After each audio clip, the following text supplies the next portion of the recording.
Hello and good morning. Welcome to the Bank of Tomorrow Summit 2022.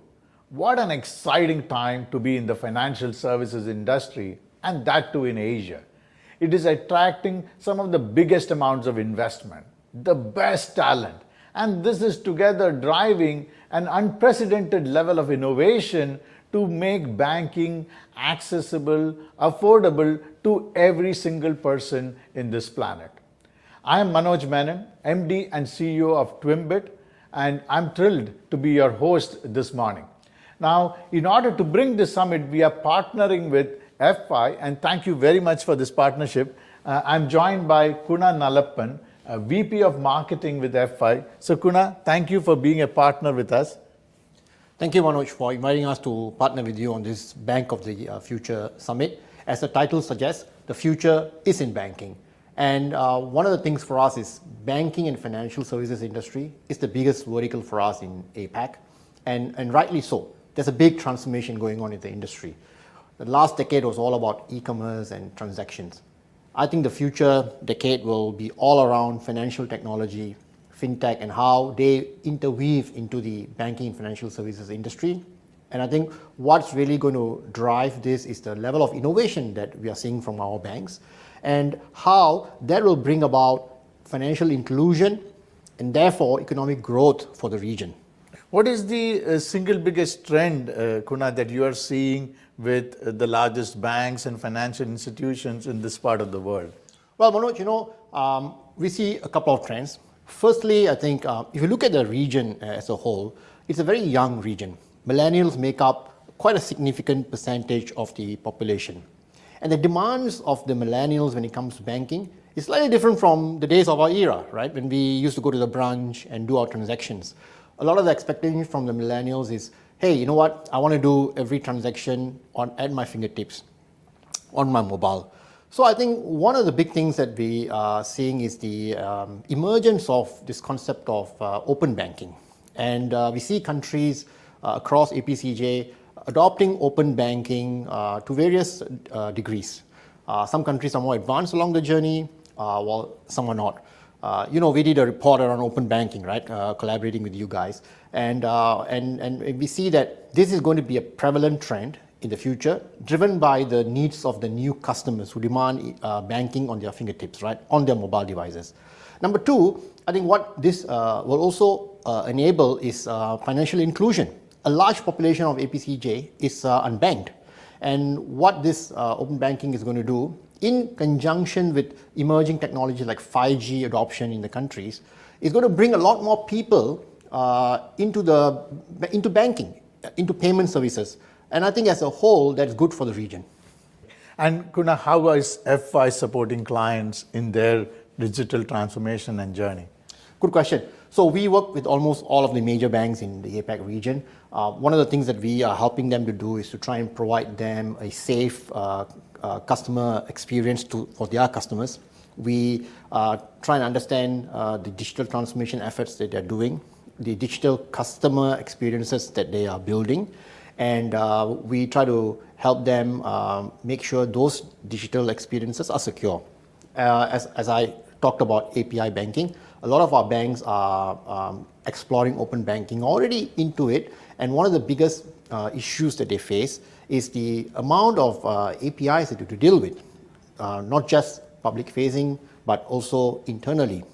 As their applications get distributed across multiple regions, as they go towards edge compute environments, the biggest headache for our customers is really how do I secure my applications which are distributed, yet they also need to be open and interfacing with the ecosystem. So we work with our customers to ensure that the experiences that they're delivering to the customers is safe, and our customers feel secure when they bank with our customers. Thank you very much, Kuna. We have an exciting lineup of speakers who hopefully will inspire us and share with us what is working for them and how they are transforming banking in the region. We have the CEO of BPI Philippines, We have a cross-section of participants from fintech companies who are challenging the norms, the traditional way of doing banking, and it is going to be an exciting morning.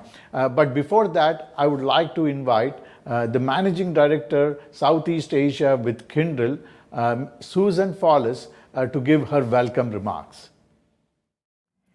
We are excited to partner with Twimbit and F5 to bring the Bank of Tomorrow Summit. Kyndryl is the world's largest startup with 19 billion in revenues, 4,000 clients worldwide, and 90,000 Kyndryls operating across 100 countries. We design, build, manage, and modernize the mission-critical technology systems that the world depends on every day. Specifically, in Asia, we partner with 51 of the top leading banks to help them drive change, transform their business, and compete aggressively in this extremely competitive market. The pandemic has accelerated technology adoption and innovation.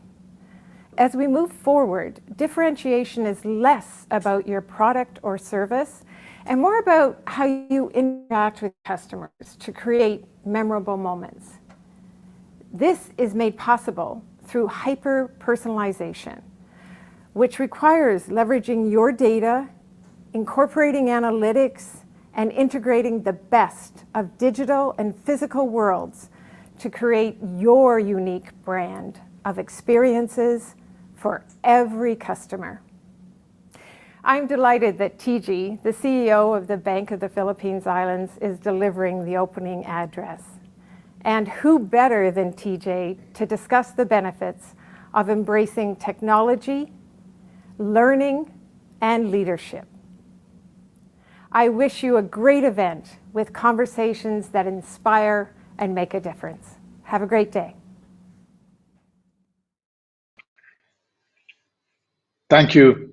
Thank you very much, Susan, for your partnership in making this event possible. Thank you very much to Kyndryl and F5 for helping us bring the industry together and have conversations on the Bank of Tomorrow.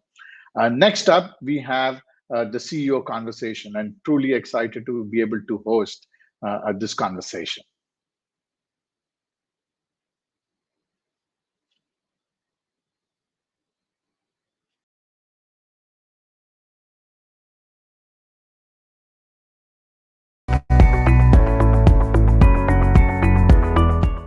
Good morning again and welcome. I'm delighted to have Jose Theodore Limcaucau, the CEO of BPI Philippines, President and CEO.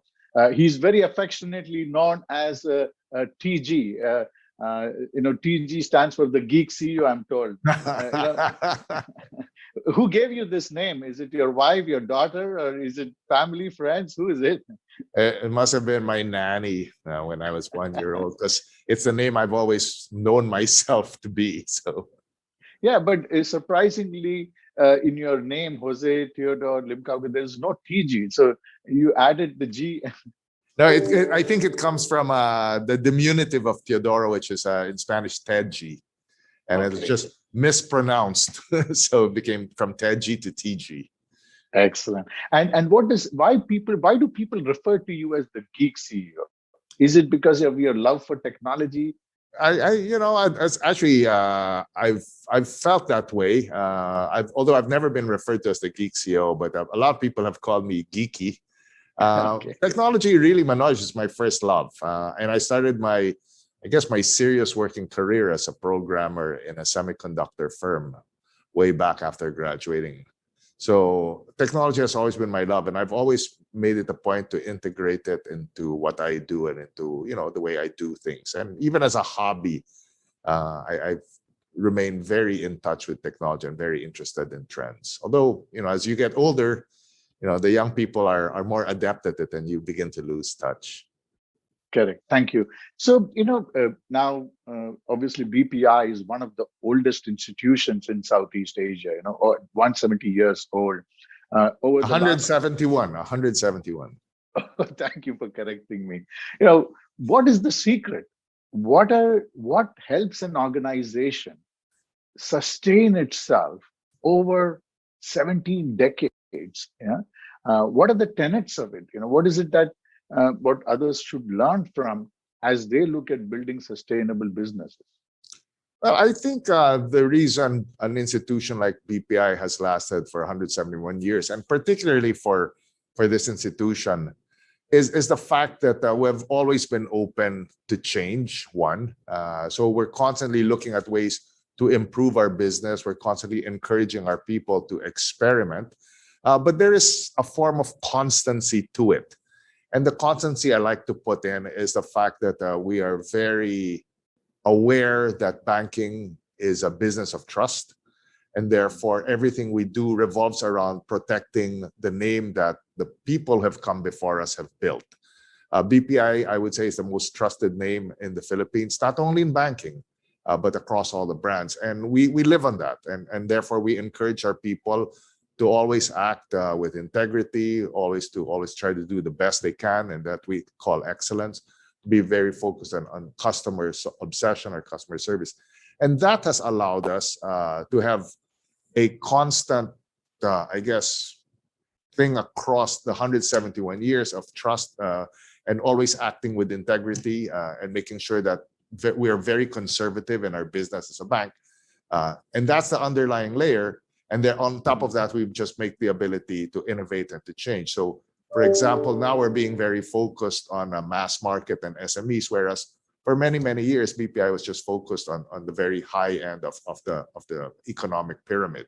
But today we're going down that pyramid. Excellent. And over the last maybe 12 months, as I look at annual reports of every single bank, sustainability is a key theme. And you have built, and BPI is one of the most sustainable businesses, not just in banking, but across all industries. So what does sustainability mean as you look into the future, going ahead? How would you measure sustainability success, let's say 5 years from today, moving forward? I guess sustainability is very important for us, Manoj, because my personal belief is that you can only create shareholder value by being focused on getting the institution to be what I call perpetual, right? Living forever. And that really, to me, is the best way to describe sustainability, that you practice a business so that you're constantly thinking of making sure this business lasts for a long, long time. And for us, that means building it into the strategy of being focused on a couple of things specifically today. One, we're very focused on financial inclusion and making sure that more and more Filipinos are brought into the financial sector. More and more Filipinos are aware of financial literacy. And so we're very focused on that. Number two, we're also keen to be responsible to the environment. And, sometimes that's pushed by investor demand, but it's also pushed by the realization that we are custodians of our customers' assets, and therefore where we lend has got to be also sustainable. And therefore, environmental risk is key there. So we're very also measuring our impact on the environment. And so those are the two big things that we look at, the financial inclusion and then respect for the environment.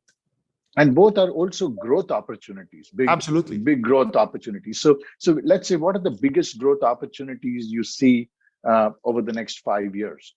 Well, let's take a look. For example, when you think about financial inclusion in the Philippines, only 30% of Filipinos are banked. So you have about 70% who are what I would call underbanked. The central bank has done a great job of bringing people into the financial system through the wallets, right? But still, a lot of them are underbanked. So for us, the opportunity is to educate them on financial wellness, to make credit available to them, to make payments simpler for them. So we have not only do we have our traditional bank, but we also have a microfinance operation. And then within the next 6 months, we'll be launching more and more products that are very targeted to the lower end of the economic pyramid. So that's one of the things. And one of our goals is to increase our customer count from what is today 8.5, 9 million to multiples of that in the next 5 years. So that's a very significant jump for us. And then when you look at the environment, a couple of things. We have our coal policy. We're one of the first Philippine banks to be very explicit that we would not finance new coal projects, no new greenfield projects going forward. We've also committed to bring down our existing coal exposure to zero by 2032 and to half it by 2026. So very concrete targets, and I think that's what's meaningful. But also you need to build these tenets into your business practices, right? So we now require all our relationship managers to question our borrowing clients about what their sustainability, what their ESG practices are, so that while we may not require it as part of our credit evaluation, our clients begin to understand that it is important to us and that one day we will require it as part of our credit evaluation. And then finally, I really like the fact that my colleagues, the employees of BPI, were very attuned to ESG and to sustainability. And we really encourage volunteerism within the bank. And we have a program internally where groups of employees can get together, volunteer a project for their community, and the bank will fund it. And so it's a great program. I think the last number I saw is close to half of our employees have been involved at one time or another in some form of volunteer project that was funded by the bank. And you see, I think, great priorities, and clearly there's so much opportunity. At the same time, you see a large number of new fintechs, new neobanks, all coming into play. You talked about being very conservative in how you are approaching new businesses, and that has been a fundamental tenet of what has helped you be sustainable. So do you see that now the slowdown in the tech is kind of a vindication that we didn't need to move as aggressively with some of these new digital models, which focus more on acquisition than value creation? How do you balance that market scenario to be able to contextually relevant, address investor interest, but at the same time be excited about leveraging technology to bring about that change? Super question. I think you hit it on the nose, right? Well, technology is a great enabler, and I think technology will always be part of business, and the institutions that can truly leverage technology will win. But you've got to leverage it in a business model that works. You've got to be very clear what the business model is. And I think a lot of the fintechs do have a business model, but I think transporting a business model that may work in one country into another country is not necessarily the solution all the time. Every country, believe it or not, has a unique circumstance for financial inclusion, for financial markets, and you've got to be very key as to what happens in a domestic market that you're playing. For example, in the Philippines, we're very different because today we still don't have a large credit bureau where we can track individual consumers. It's coming, but today we don't have it. We don't have a national ID system that's rolled out completely yet. And these are hindrances to what the traditional fintech would have used in a developing country. But I think fintechs have a role to play. I think neobanks have a role to play, just as traditional banks have a role to play. And just the way traditional banks can expand our reach and compete with them by using technology. Our advantage as a traditional bank is the fact that we have a core business that is profitable that we can use to fund our new initiatives. Whereas a fintech is constantly experimenting and continues to need to draw on new capital to experiment. And as you know, in the current market environment today, capital is getting more and more expensive. And eventually may dry up. Right? So therein lies the risk. Fintechs were great, they're easy to fund when interest rates were very low, but today it's going to be a little more challenging. And you talked about the opportunity with financial inclusion. Do you see it being able to do it profitably? You see that opportunity, that technology will really enable you to address and overcome the challenges which limited us from doing it for so many decades?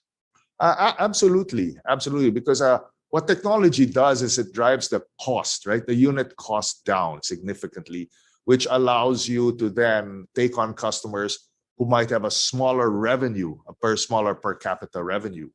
but because your cost base is very scalable and you can have a flat cost across a huge base, then it makes it possible to tap the lower end of the market.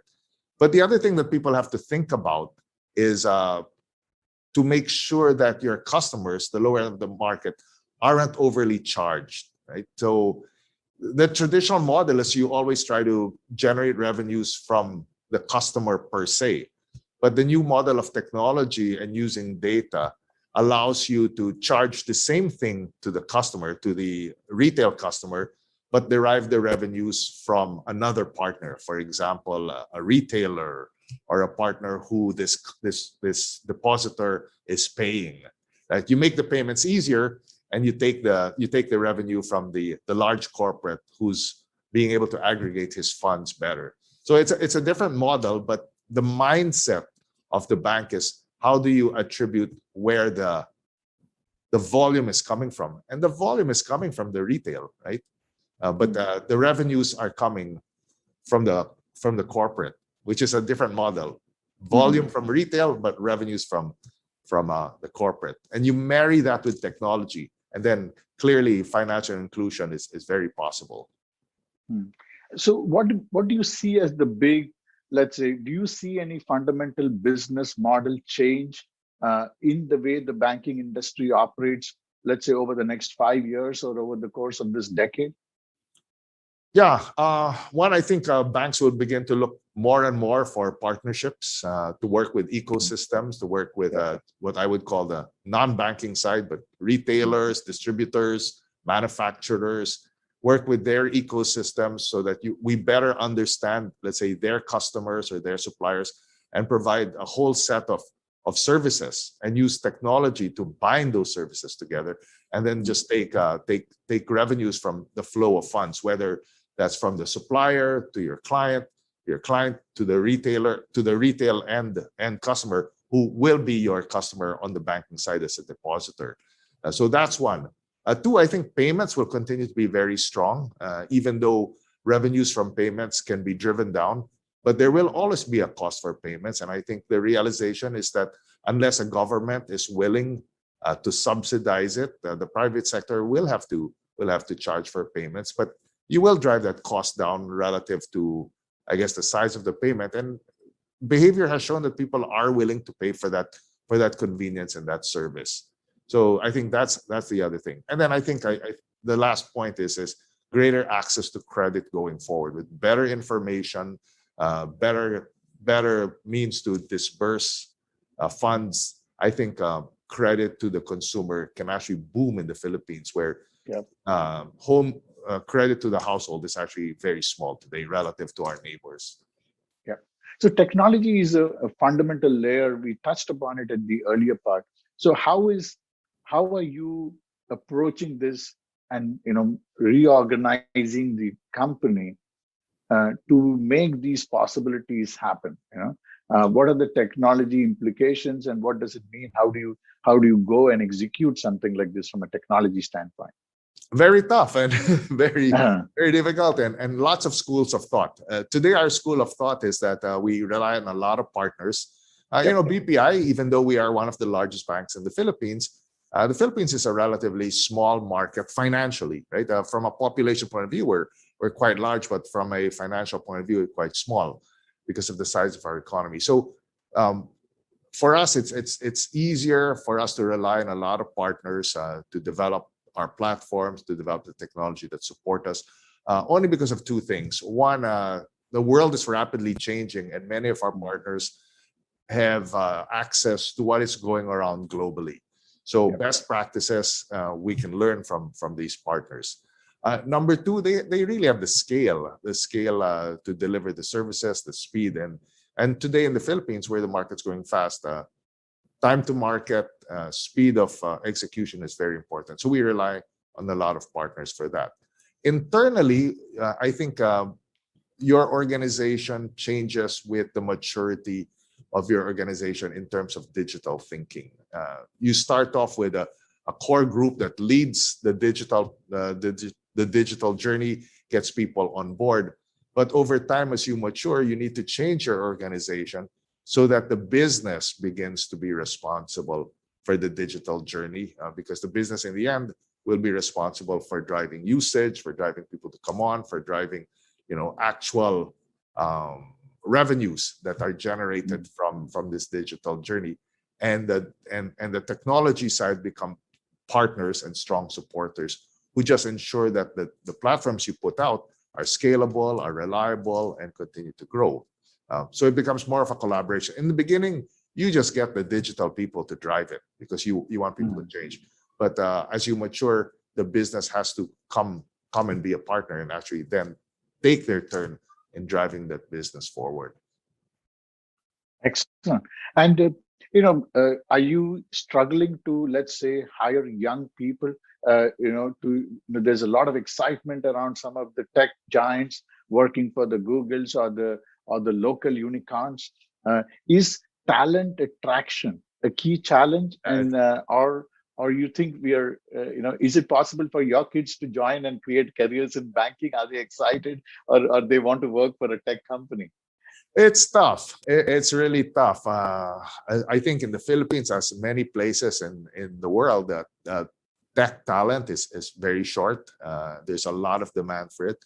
I think Philippines in particular is a country where a lot of our tech talent is in demand only because we speak English, right? And English is the knowledge of tech. So a lot of our people are actually portable around the world. And we've seen it. We've seen a lot of attrition going to the big players, going to the consultants, being taken out of the country, going to Singapore, going to the US. So it is a challenge. We try to, I guess on our end, we do our share. We try to keep the talent. It's not, in the end, it's not only compensation that matters. It's a culture of the organization. It's a kind of lifestyle that you can promote internally. So for us, a big deal for us is this volunteerism, the ability for employees to give back to their community.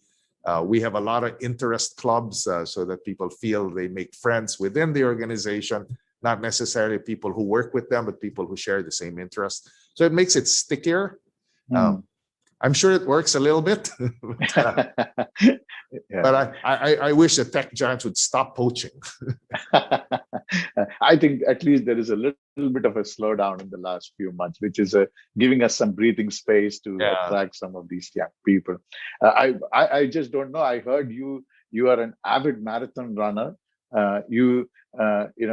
Despite running such a big company and driving change and transformation, you find time to run a marathon in under 4.5 hours. How do you find the time to do this? Oh, no. It's well, I've been running now for almost 14, 15 years already, right? And the last marathon I ran was a couple of years ago, and the 4:30, that was a long time ago. But I think it's important for people to watch your health. That's actually the only asset you have, along with your reputation. Reputation and health, and it's very important. So you need to carve out time in your day to make sure that you take care of your health. Excellent. And what is your advice to others? There's a lot of younger generation looking at building careers in banking or strengthening their careers in banking. You didn't start in banking.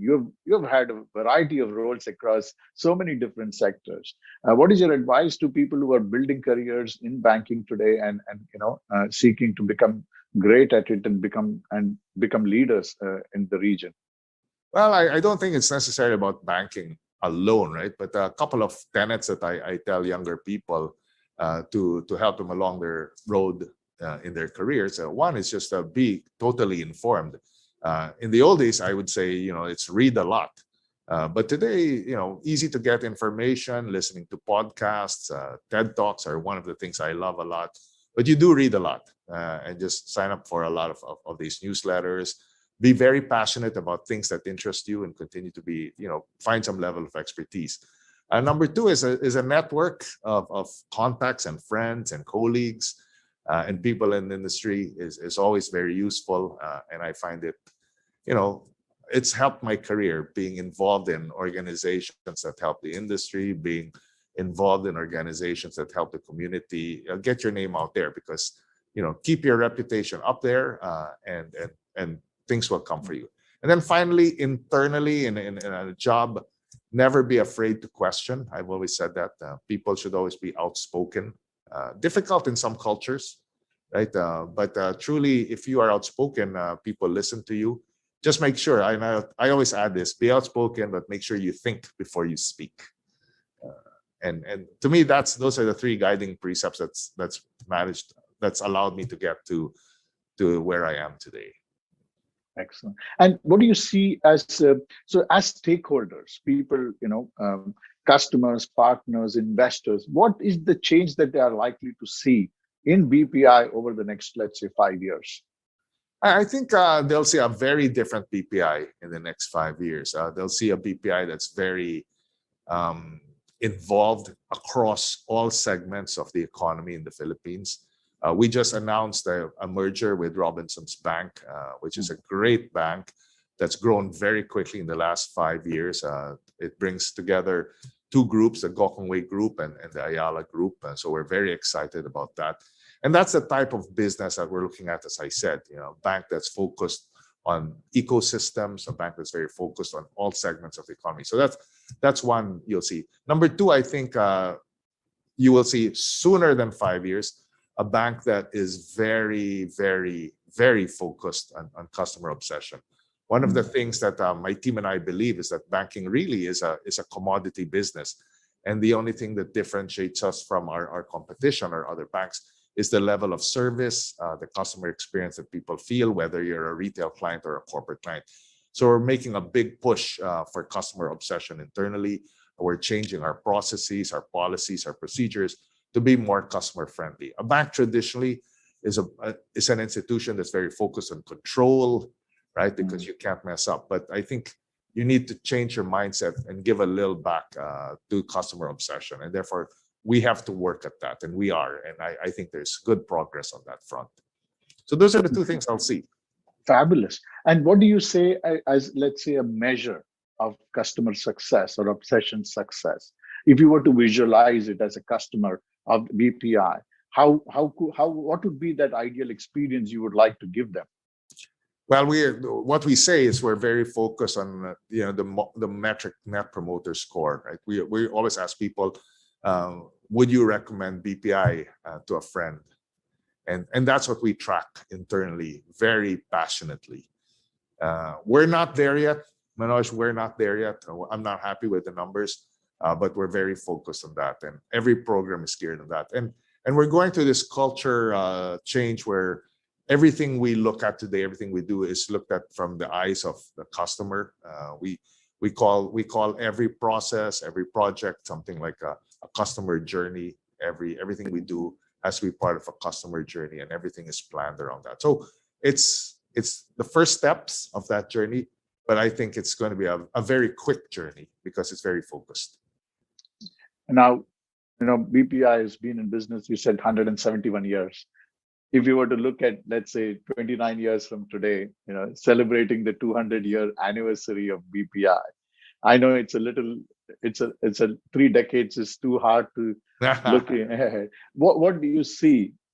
Let's say, how would people describe BPI and its 200-year anniversary? What would you like it to be? What are the possible visions of how that bank will look like, or the institution will look like? Well, 200 years, which is like 29 years from now, I think I'd like people to really recognize BPI as a very leading technology-driven bank. I like to say that we'd probably have the best digital platform around. People use us because of that customer experience. But more importantly, Manoj, I'd like people to continue to remember and to think of BPI as a bank that was committed to our vision. And our vision really is of building a better Philippines, which means that we work one family, one community at a time, trying to engage them to make sure that their financial literacy is there, that people are comfortable with their plan for financial stability, and that BPI was part of that journey, and BPI continues to be their partner in making sure that whatever they think, whatever they plan, whatever questions they have, they come to BPI. And that can only occur if we are truly trusted. And number two, the customer journey, the customer satisfaction is very high. And that's the ambition, that's the plan, and that's the hope I think BPI delivers in the next 5 years, but will last for the next 29 years.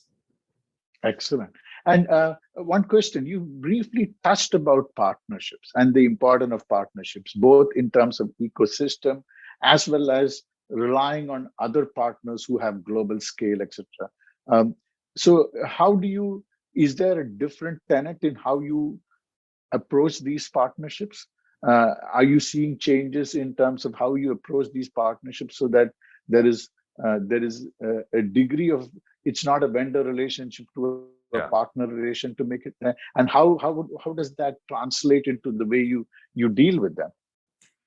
Exactly. I think that's a great question. I think the first thing you need to work with a partner, whether it's a vendor or a business partner, is make sure that your values are aligned, that the way you do business together are the values you bring into a business relationship, the way you do business are of the same values. So for example, the Gokongwei Group is a great partner for us because it's exactly the same values. They're very focused on the whole economic pyramid of the country. They're very focused. Robinsons Bank is very focused on financial inclusion.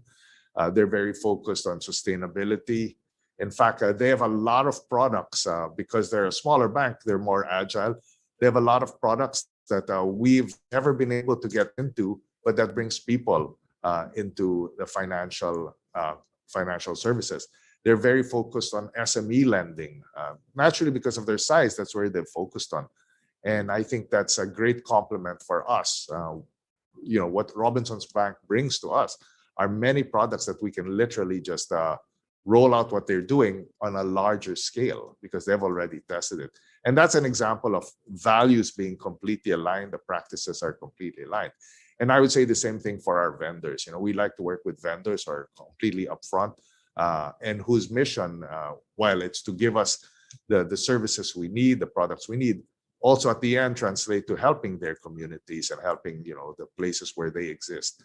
Because in the end, if your vendor will not last as long as you will, then you're in trouble, right? So you need to look at your vendors also having the same lens and the same focus on sustainability. Otherwise, you're looking for new vendors all the time. Excellent. Yeah. TG, it has been such a pleasure and an inspiring morning of conversation. I appreciate you taking the time. I wish you all success as you focus on customer obsession and building a sustainable business to make a better Philippines. So best wishes to you and your team. Thank you for spending the time with us. Thanks so much, Manoj.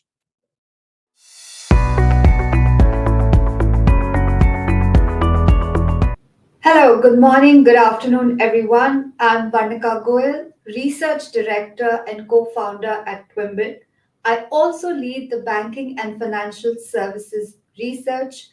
How banks are doing it is by building ecosystems or partnering with third-party ecosystems. What essentially they're capitalizing on is a massive growth opportunity of uh, introducing customer journey led products and services and thrive and win in this embedded world. With that, I would like to welcome our esteemed leaders for the first panel discussion, Ketan Sammani, Group Chief Digital and Innovation Officer, China Development Financial, and Arvid Schwarzenberg, Head of Partnerships and Strategy, UOB Tomorrow Digital Group. Thank you so much for joining in today, guys. Thanks, Pooja. Hi, Vertica. Hey, Ketan. Thanks for having us. Hello, thank you. So let's start. And by what I mean is that when we talk about ecosystems, what are the successes that you've seen essentially that are becoming a talk of the town when we talk about banking ecosystems? Ketan, you want to take this one first? I think the ecosystem is, as you know, is a hot topic for almost multiple verticals who are in consumer businesses. Finance is no exception. Looking at the history of ecosystem, digitization has created visibility. to an ecosystem. But historically speaking, if you look at corporate banking or SME banking, where they were full of ecosystems by themselves. The product services such as trade finance linked various companies, various countries, and various banks together in a network. So it is not new necessarily. However, when it comes to, as you put it very clearly, growth, most markets today have got a high degree of saturation point around financial services. And the consumers are looking for continuous value, and the financial services have to continuously invent in creating value. Originally, financial services were enough. It is an incumbent 2, 3, 4 decades ago to create value on a one-to-one basis. But given the digitization, consumers seek value now on multiple platforms, directly or indirectly. And I think that's what we are seeing at the moment, both locally and internationally. And what do you think, Arvind? That's an interesting point that Ketan has raised.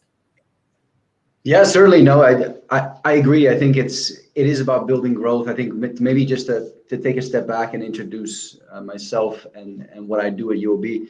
What we're trying to do is essentially build the future of ASEAN. So before, obviously, we were talking about building the future of Philippines. I think our mission is pretty broad. We're a Singapore-based bank that actually launched a digital bank in Thailand and Indonesia a couple of years ago in order to grow outside of Singapore. The strategy really was to grow digital, really a digital-first strategy. COVID has accelerated digital, and that's further accelerated how we actually perform out in the region. But ecosystem partnerships for us is a key part of this strategy because rather than building branches, we want to build relationships that extend our reach through relevant use cases with partnerships. So whether it's travel, whether it's e-commerce, telco, ride-hailing, and so forth, there's lots of opportunities to interact with customers where they live their digital lives. So that's really what we're trying to do, connect with customers to where they are so that they don't necessarily have to come to a bank and actually go through some of the steps there. And we become almost invisible part of their journey where they operate online.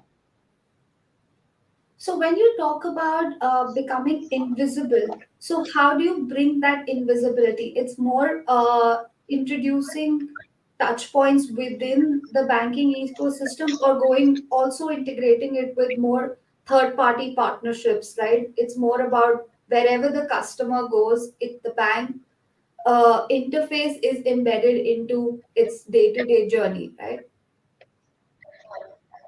Yeah, sure. So I split the partnerships broadly in two categories. One being capability partners, second being commercial partners. Capability partners, to me, they're partners that help us enable what it is we're trying to do. And these are typically areas of expertise that we don't want to bring in-house. It may not be our core competency as a bank. So whether this is around data, whether this is around AI or credit, right? We look at different capability partners in fintechs and seeing how we can embed those in our operating model in order to accelerate growth. The second is commercial partners, and that's really where we really accelerate this reach and extend our growth. And this is really something that we try to do to marry up with them and develop use cases that add value for the bank, that add value for the partner, and add value for the customer ultimately. Because if those three are not in sync, then it's not going to be a sustainable partnership where it's a lopsided relationship where that's ultimately not sustainable. So it's something that we try to balance to make sure that there's value on all three parts, and then we can go to market in a sustainable way in terms of a productized solution that can be extended for that partner and then multiple partners following after that as well. I would like to add 2 points to Arvid. Arvid articulated really well around the two major components. I think one of the most challenging thing for any market, irrespective, I think there are a lot of examples in the market around partnership and success stories around payments or lending, for example. I think these are relatively good examples and they're scalable and they're much more easy and intuitive for consumers to understand. Borrowing money and spending money, consumers understand that part.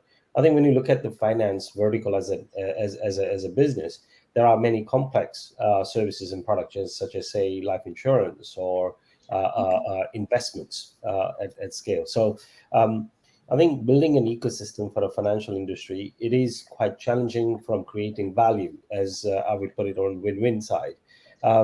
Majority of the industry who harness consumers' focus on their platform tend to have a better margin than financial products. So product margins are pretty thin, heavily Right. regulated, and therefore creating the win-win is a very, very much dependent on the partner's willingness to create value, joint value with the consumers.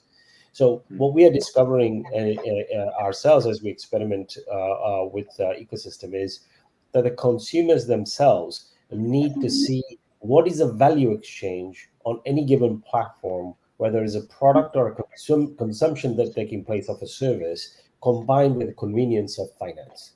At the end of the day, the more consumers are able to fulfill their objectives and goals within the Right. space they are in at that moment, then the win-win can take place. This equilibrium, it's not that easy to strike, specifically when there is a complexity that is from regulation perspective, Right. authenticity perspective, understanding your customer perspective, and then fulfillment perspective in multiple layers. And this certainly is not that easy to do trans globally, in a sense, across border. And this is one of the reasons why we haven't seen some of the largest ecosystems, which are all tech driven today. I mean, Yeah. 6 out of 7 top companies in the world are all ecosystems. But yet, if you look at Apple, they've just managed to put payment as an ubiquitous, because payment globally was always a network. If you look at Right. Swift, was one of them. You look at Visa, Mastercard. The networks were already there supporting that acceleration point. Agreed. So very interestingly that you mentioned that, uh, does that also improve the per capita consumption of service now that we see that, we've created that ease where the customer can interact at different levels. We also see that we're trying to create this interconnected network between building value for the partner, building value for ourselves and for the customer. But essentially, in the end goal, do we also see that from traditional standpoint to now an ecosystem driven strategy, the customer is able to consume more products and services? Do we see that kind of change? I have 2 points to make on that. I think the traditional economics doesn't change, really, Okay. from a consumer perspective. I'm not talking about from financial industry or from a technology perspective. It's purely for consumer. Consumer economics remain consistent. I think it's Mhm. all about situation and the goal of individual customers. If you think about it, COVID-19, as Arvid pointed out earlier, did create an acceleration point because the needs were very clear. As I mentioned in previous debates, there were 7 Ps that were completely disrupted, from pricing, product, place, proposition, all the pivot, and individual's wealth. So as those things pivot, then the consumption goes up because convenience counts and the value counts. So I think creating consumer value at a touch point that consumer sees as higher than any other touch points they have experienced is where the consumption will lie to go up. But I do believe it will be still traditional economics. For example, if you look at today, inflation going up, people are going to curtail themselves in spending money, and therefore the consumption will naturally, due to the economic environment, will go down. It's nothing to do with the ecosystem. I think Any it's small. I think I agree, Caden, with you on the short term. On the long term, I've got a slightly different perspective. So the way I see ecosystems playing a part in the lives of consumers is through inclusion. A lot of people, they're obviously getting into digital, although sometimes last mile payments are still, let's say, cash on delivery and things like that. I think one of the objectives of digital banks regionally, supported by the regulators, is financial inclusion. And this is more a longer term thing where customers actually come out of the situation they are currently, whether it's consumers or whether it's SMEs. There's an opportunity for a better education around financial services, allowing them to gain value from this. And I think in the long term, I'm talking 10, 15 years down the line, I think we'll see economic growth or benefits coming through some of these things as these adoptions mature and as these networks become more effective over time. So I think from a customer angle, I think there is something that actually will hopefully evolve. Yeah, I agree, and I think you are talking about generational change here, because currently, the market has got different generation that's transitioning into digitization, and therefore the effect of value will take time. Great. So, in that sense, like as Arun mentioned, there'll be different stages of growth, and over a period of time, these traditional economies will change. So, does that also change the success measures in terms of how you're measuring your revenues, your profitability when compared to traditional business, especially in the context of now we're talking about ecosystems? Are there new measures of success over there? Of course, I believe that before we talk about measure, we need to think about the operating model. The financial services operating model would have to change significantly, and that will also, as I would put down, as the consumer evolves over 10, 15 years, to live and trust the ecosystems through which they can consume financial services. Equally, the banks would have to change their operating models to create value. If the financial services remain in a traditional operating model, yet participate or orchestrate or even own an ecosystem, the economics would be far, far different. So it would not be possible to achieve profitability for a financial institution given the very wafer thin margin. Item one. Item two, if we look at the last 5-7 years of debate around, say, a good example being Robinhood, where it's a race to zero. Digitization is a transparent business, right? So if the value creation between partner, consumer, and the financial inverter is race to zero, then it would require a drastic change in our operating model to create sustainable growth. And we talk about growth, and we talk about market share, we talk about and given the margins at the moment, something has to give. Mhm. And what do you think, Avi? Is it something different for UOB in terms of measuring growth? Yes, so well, growth, but partnerships and measuring growth is definitely a key theme. We do expect that more than 50% of our growth is going to directly come from partnerships. Like Caden pointed out, it has to imply changes to our operating and even business model because partners expect to share value. There are thinner margins in banking, and now we even have to give a share of that. Meaning, how do you break even on a from a marginal profitability perspective and figure out the unit economics on a per customer basis so that you can manage the revenues you get from the customer and the kind of cost you're actually spending on that customer on an annual basis. So you have to rethink, how do you actually service these customers? How do you operate in an environment that's radically different than one that is traditional banking? So I think that sharing of value is I think one key measure. The second one, I think, comes down to customer experience. I think customers see the value in experiences. Banking has been notoriously behind other experiences, and they're trying to catch up and making things simpler and easier. Obviously, other industries aren't as heavily regulated as banks, so it's a little bit of an unfair playground, I suppose. But they will always compare and ask questions, and you can fully expect them to understand the ins and outs of why there are such limitations. I think lastly, and a metric that's going to be really important is share of engagement. And in companies like Facebook or Netflix and even like Twitter and so forth, this is already a big measure where people measure, how much of their time are they spending on the platform. Platform players want to keep customers engaged on that platform, keep them on that platform, and for as long as possible, so that they can monetize their time and their data from that platform. So I think the share of engagement will directly relate to actually a value. It may be even how some of the new emerging players are valued in time. So I think that engagement part of it is going to be key in terms of how we keep the attention and the monetization for customers. Interesting. So one of the points that you said was like banks operate on thinner margins, right? And that also puts a lot of pressure on their efficiency.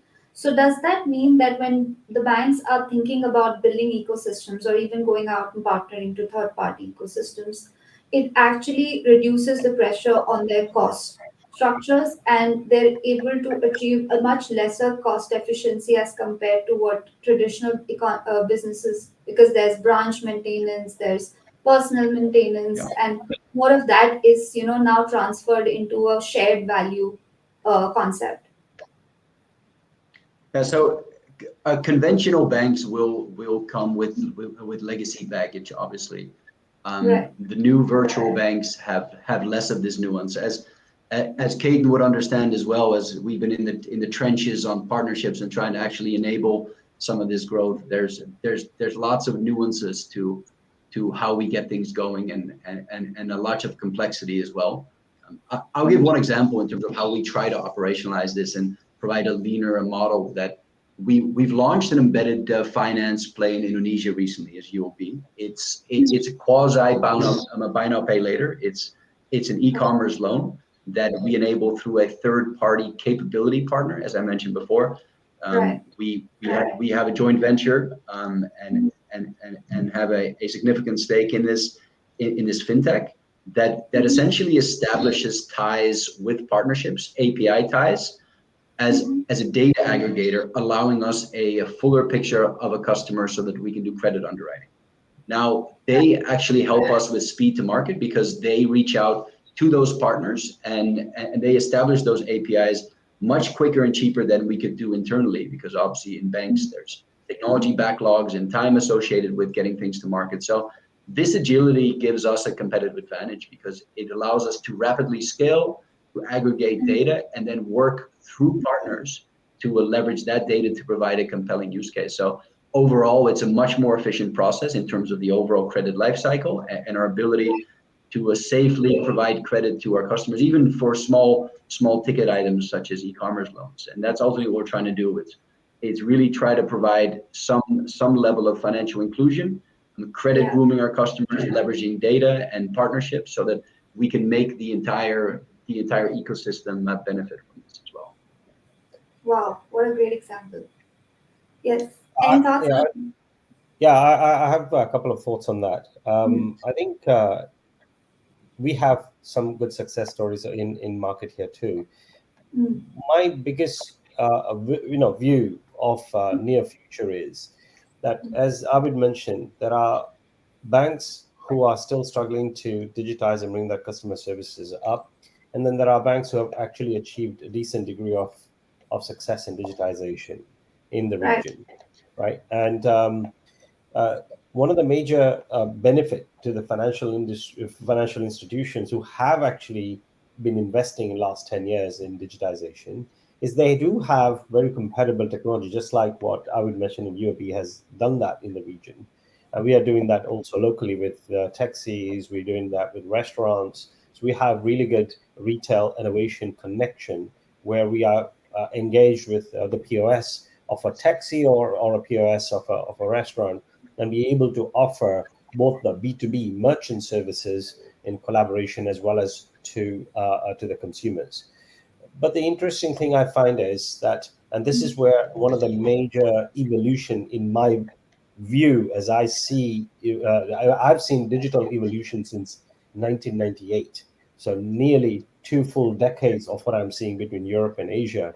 And I'm seeing that everybody who moves first, a lot of people catch up. As people catch up, it becomes commodity again, and then the value drops, right? So sustainable value creation, it's going to be a challenge. This is why a stronger ecosystem debate around open loop and closed loop is going to be very, very much debated. Otherwise, it's impossible to create a return, sustainable return. You would have short-term returns, and then you're back to square one, and you have to reinvent again, right? And that is very exhausting, right? Specifically for regulated verticals, right? So this is going to be interesting, in my view, to watch over the next 5 to 8 years as quite a number of intelligent technologies become mature. and accessible to consumers. And more importantly, consumers started using it. Right. So, in that case, so now that we've talked about this shared value, shared cost, does that also mean that the banks and FIs have to come up with certain prerequisites when they try to build an ecosystem, especially in terms of how can they grow that, how can they scale that? Are there any strategies that have worked well in the past? I have a few points to react to yours. I think the banks today, specifically, if they're not participated or build an ecosystem, UOB is great example of moving forward. I know that other banks are doing that in the region. I think Right. very much as a vision, the ecosystem vision should be dynamic. Mhm. It should be on the basis of collaboration. It needs to have a design that influences usage, not Mhm. sell. It needs to the consumer or a B2B people pull, not push. It should be more indirect finance. It shouldn't be so direct in the face. Otherwise, the bank channels are available for that. True. Um, it needs to leverage the network, so ability to pivot quickly digitally to be Mhm. present where the consumers are, and it should be more externally focused, not internally focused. So, the financial vertical has more influencing to do of the regulator, governance, as well as some of the internal systems, and as we discussed earlier, business and operating models. Interesting. Any thoughts, Arvid? Yeah, so it's complicated and it's evolving. I think where we are now, especially in Asia, is not yet an a great progress compared to other parts of the world anyway. A lot of things are going to have to support this growth, such as the regulatory environment. Obviously, depending on the markets, it's more evolved in some places than others. One example of that is standardization of APIs.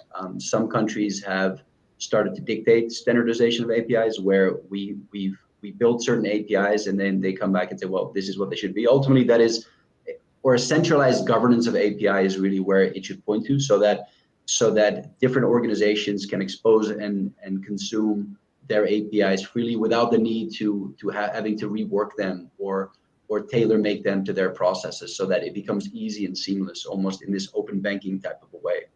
Related to that is a data, and I think there needs to, or we need to land on some position around data in a responsible and transparent way, obviously driven through a consent or a customer consent framework, so that they take ownership of this data to a degree. The banks ultimately don't own it, or the partners don't own it. It's the customers that should own it, and it should be transparent and to them how it's being used. There's plenty of use cases out there in terms of how that's affected some companies. Customer ownership and intellectual property ownership as well, big topic in how you operationalize and scale an ecosystem. These are ongoing discussions with partners that we have. Sometimes it's a deal breaker, so it's we need to be clear up front in terms of what are our boundaries around some of these things. And then lastly, commercials. Again, we need to be upfront.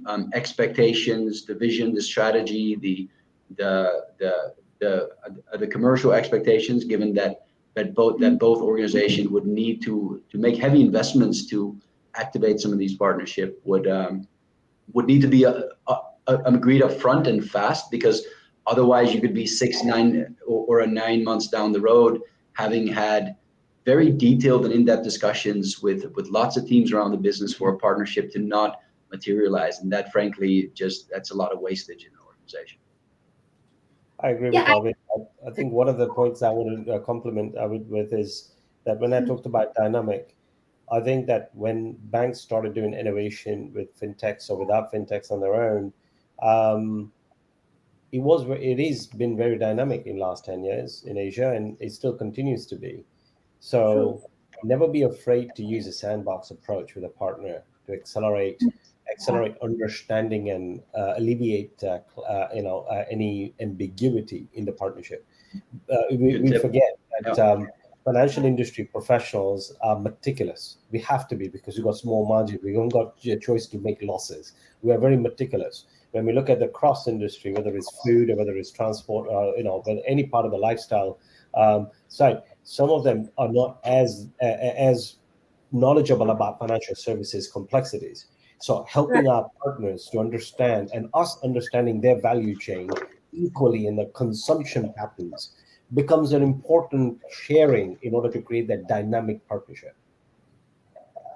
I agree. I think that's a very essential debate that keeps happening now in the ecosystem is that what is the actual customer relationship, whether the customer is with the bank or the customer is with the capability partner, how is the data shared? So very good points that are raised today by both of you that that needs to be first established way before, whether in a sandbox environment or through the discussions, so that at least when we go out in the market we have clear lines as to who will own the data in a most responsible way, right? I So that I I have a sorry, Veronica, but I think that's where the major issue is in the industry. I would see it very differently. The question is, each product, not the organization, not the industry, each product the customer spends money on, whether it's right, financial or non-financial, is a share of wallet. yeah, Originally, banks used to talk about share of wallet by saying these bunch of customers in the market are mine and exclusively mine, right? right, That's how the wallet share was mentioned, how much depth of wallet. Now it's not about customer. The customer data will have to be shared. So individually, if I go to buy food, I take a taxi, I actually buy an investment product, each one of those businesses offline knows my data. So what's the right, difference in an ecosystem, right? There should be no delineation in that. I'm just combining all of my convenience in one place through digitization. So the data should be equally and appropriately as yeah, required should be with the individual incumbent who has provided the product or service. But the important thing is that if you have five banks in that ecosystem, each one of them have to think about how much they can provide experience and value to right. that customer to create the financial slice of their wallet. Yeah, no, very interesting point. So I think that brings us to the last 2 minutes of this session, and I would love to take these two questions that have come from the audience. So I think they're pretty interrelated. So both Keswan and Venkatraman talk about that, players like Paytm and GPay are eating away share of the wallet from traditional bankers. Now, firstly, does it mean that banks will look themselves as back-end players or co-working with the fintech? Secondly, how do we see this ecosystem progressing with respect to data and security? So I think the second part of the question in terms of data and security is what Ketan was answering at the moment. And in terms of how do we think that the banks will shift into back-end players? This is an interesting play to hear from the two of you. Arvid, do you want to go first? Yeah, sure. So, yeah, that's obviously a big question. I think payments overall is one of the biggest drivers of adoption, as we know, and that's where we can get wallet share of customers and so forth. So it's something always on our minds. Currently, as a bank, we do rely on the network rails like the Visas and Mastercards of the world. Although some of this is rapidly changing, and we're seeing actually the advancement into e-wallets and certain segments picking that up a little bit more. It's a space we're watching closely. As a regional bank, we do obviously want to encourage regional connectivity. So we're very much in tune with, let's say, regional players that want to build regional e-wallets and things, because you need to be in some of these games in order to be a participant in it, right? So to me, it's rather a thing about participation rather than ownership. Ultimately, we want to give utility to the customers to be able to transact locally, internationally, between P2P, C2B, and so forth. But ownership in that is not a big one. I think from a market share perspective, I don't think that we see a real issue. I think as a bank, we stand strong where it comes to knowing what we want to provide to the customers and where our points of differentiation are, leveraging partnership to enable payments. Exactly. I would say that the payment game has been an old one now. Banks still can be in the game if they wish to do so, but it's a margin issue. I think if the platforms have got the scale and they're able to process payments more efficiently than bank, then jointly both financial institutions and the platforms can create value for customers. So that's item number one. I think that on the payment landscape, I see that, I don't know any consumers, at least I don't do it, and there may be consumers out there, but I do not know anybody who would wake up in the morning and have 50 wallets to select one to take you to work. Okay, I mean, people only have one wallet, generally speaking. Now, having so many wallets in the market is, first of all, is going to consolidate at one point. And I'm just waiting for that consolidation to take place. The second phase is going to be more transglobal, cross-border. That's also going to come. And there is all sorts of talk in that front. I'm looking at some fantastic options at the moment of how to do cross-border for both Chinese diaspora, Indian diaspora, and others. Right now, there are diasporas. There are so much international opportunities we can provide to customers, and I think that will come. So I'm only looking at the second phase. And this phase is going to kind of have its day. But when I look at the data side of it, I think it's going to be important that the regulators are catching up. It is inevitable that we got to do this the right way, and I think we will land on our feet when it comes to data, at least nationally. I'm not sure cross-border is there yet, and that is very complex. But nationally, I think most countries will land very well in data and security both. Good point. Great. Yeah. So thank you, Ketan and Arvind. We're 2 minutes over, and I don't want to end the conversation, but I'm getting the cues from the next session to please start on time. But thank you so much, Ketan and Arvind. This was a really, really incredible session. Thank you for the insights. Thank you for inviting Pleasure. us. Thanks, everyone. Bye-bye. Thank you. Thanks. Bye. Okay, so with that, I think I open up to another interesting panel discussion, and again, a very futuristic topic where I talk about the future of digital assets alongside two of another esteemed leaders coming from very different walks, one from an established bank. So please welcome Andre Chan, Innovation Lead at Siam Commercial Bank TechX, and Charu Sethi from the Chief Marketing Officer from Unique Network. Thank you guys and welcome to Bank of Tomorrow Summit 2022. So today we talk about a very interesting topic, and I think it has been a buzzword and also one of the top discussion points in most of the banking leader conversations is the future of digital assets. It has become an interesting thought where leaders are exploring the opportunities as well as in terms of how do we experiment and implement the right use cases of digital assets into the banking and financial ecosystem. And that's what brings us to a very valid point of what do we understand and what do we mean by actual digital assets. So let's hear it from Andre and Jaru as they demystify the very essential concept of what are digital assets. Yeah, maybe I'll go first. So I think from a technology company's perspective, especially I think dealing with multiple fintechs as well as like multiple types of like business lines within traditional financial verticals, digital assets I think like can actually mean a couple of things, right? In general, people treat digital assets as their as cryptocurrency, right? Cryptocurrency as well as like non-fungible tokens and that live on chain. But I think like there is actually a much greater aspect towards like what we think can actually constitute an asset, like, right? And if I just kind of like demystify the word out a little bit, digital asset just means anything that is digitized, right? Tokenized, whatever you want to call it. There are aspects of like things like identity, right? That I think and data that we feel that is also constitutes something of digital assets, right?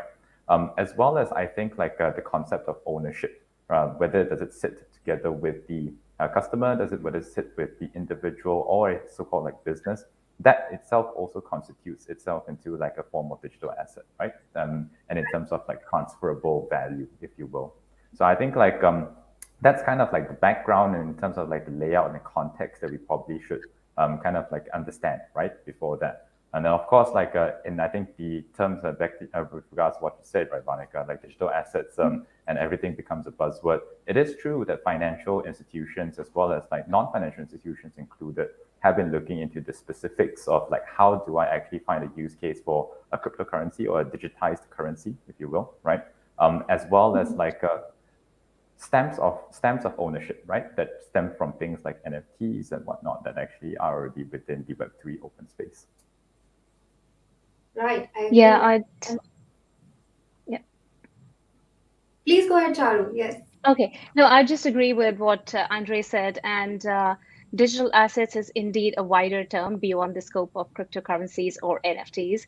And as rightly sort of penned by Swift, their definition of digital assets is these are virtual records of value that can be stored or transferred across a ledger that is cryptographically secured. So, which then means that digital assets are, of course, beyond the buzzwords that we hear today.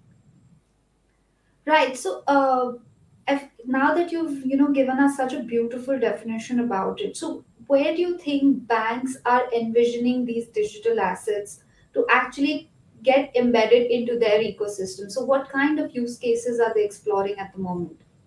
Yeah. So maybe let's draw back away from digital assets a little bit, and I think talk a little bit about the principles behind what blockchain and it stands for, right?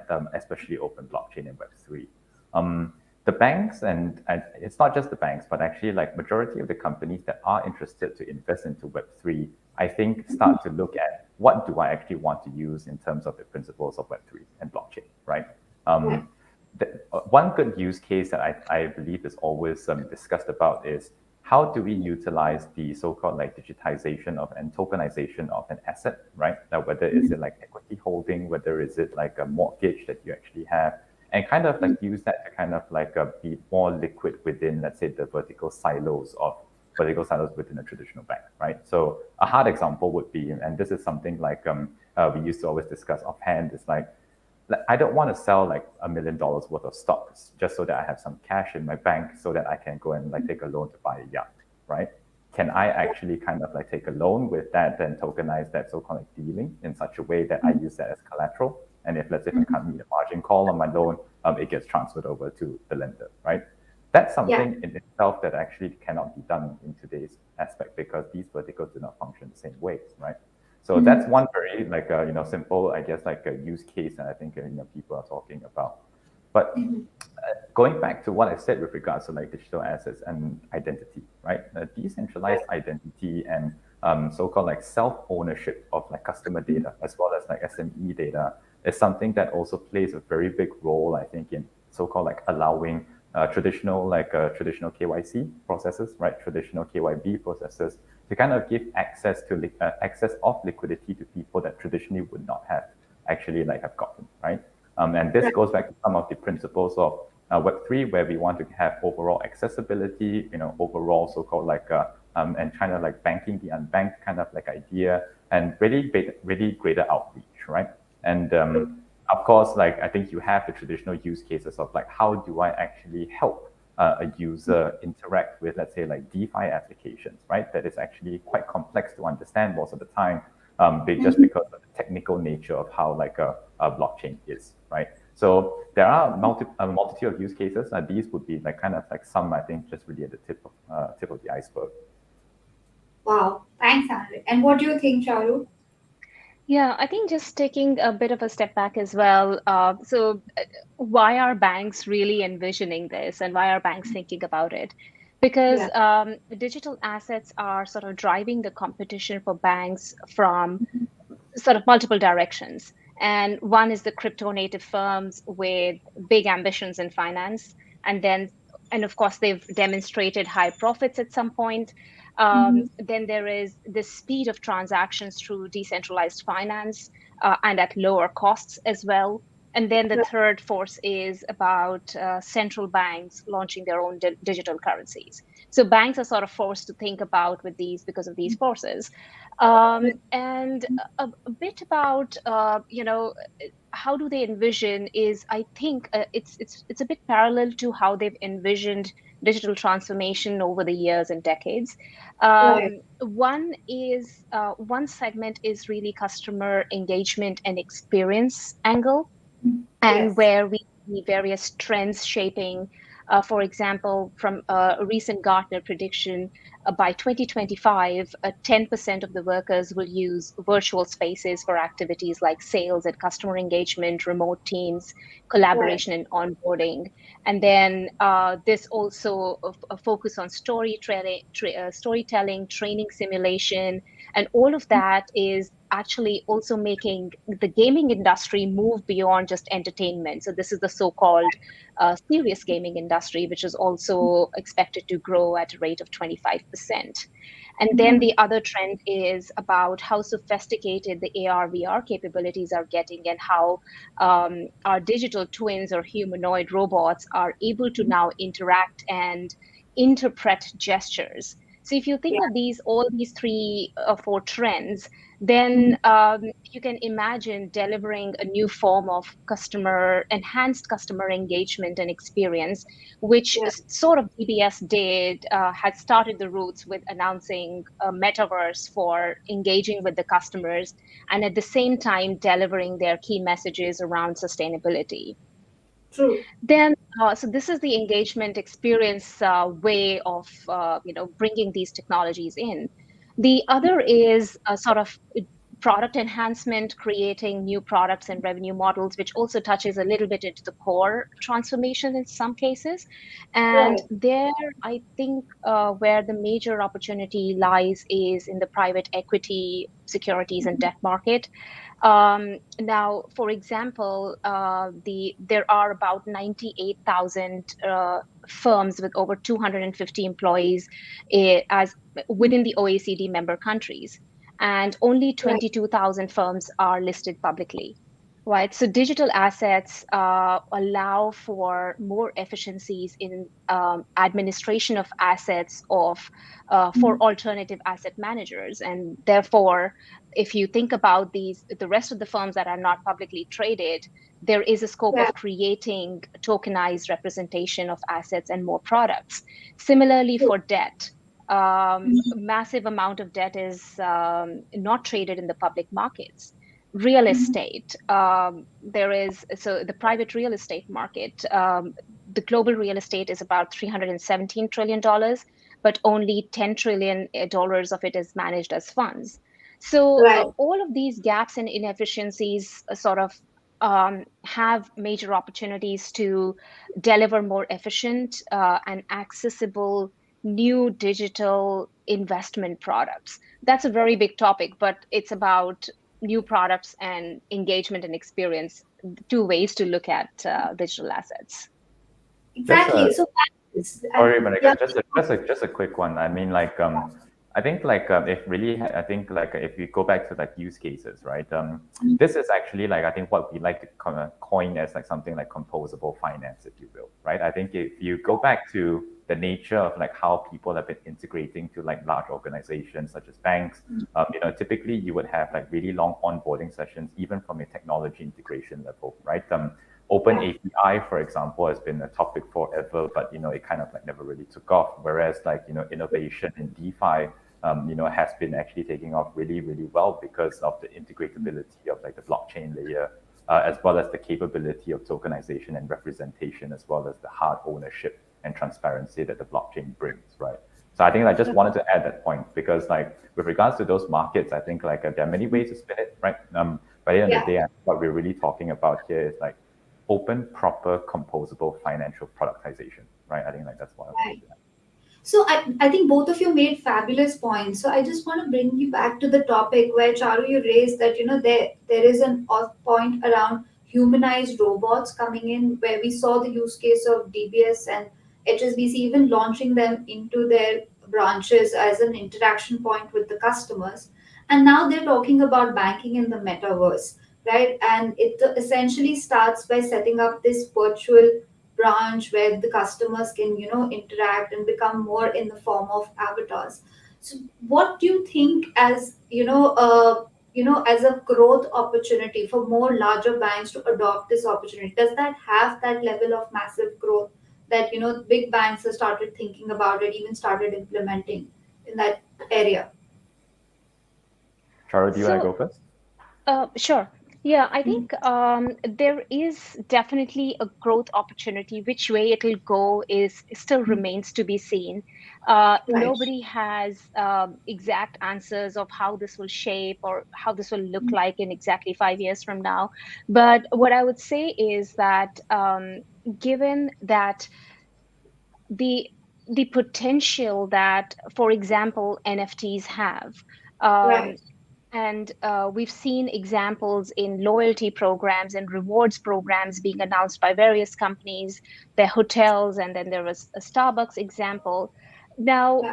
the loyalty programs have always remained, but now what's possible is that these NFTs are stackable. You can uh, add more content and benefits to the same NFT. And I Yeah. guess there's also sort of is the technology there, because what we've seen in NFTs and digital assets is so far is art and some use cases in gaming where you Yeah. create a piece of art, mint it, sell it.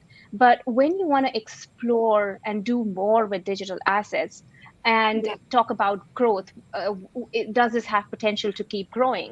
I think we need to see, do we have new technology coming up that's enabling broader and newer use cases?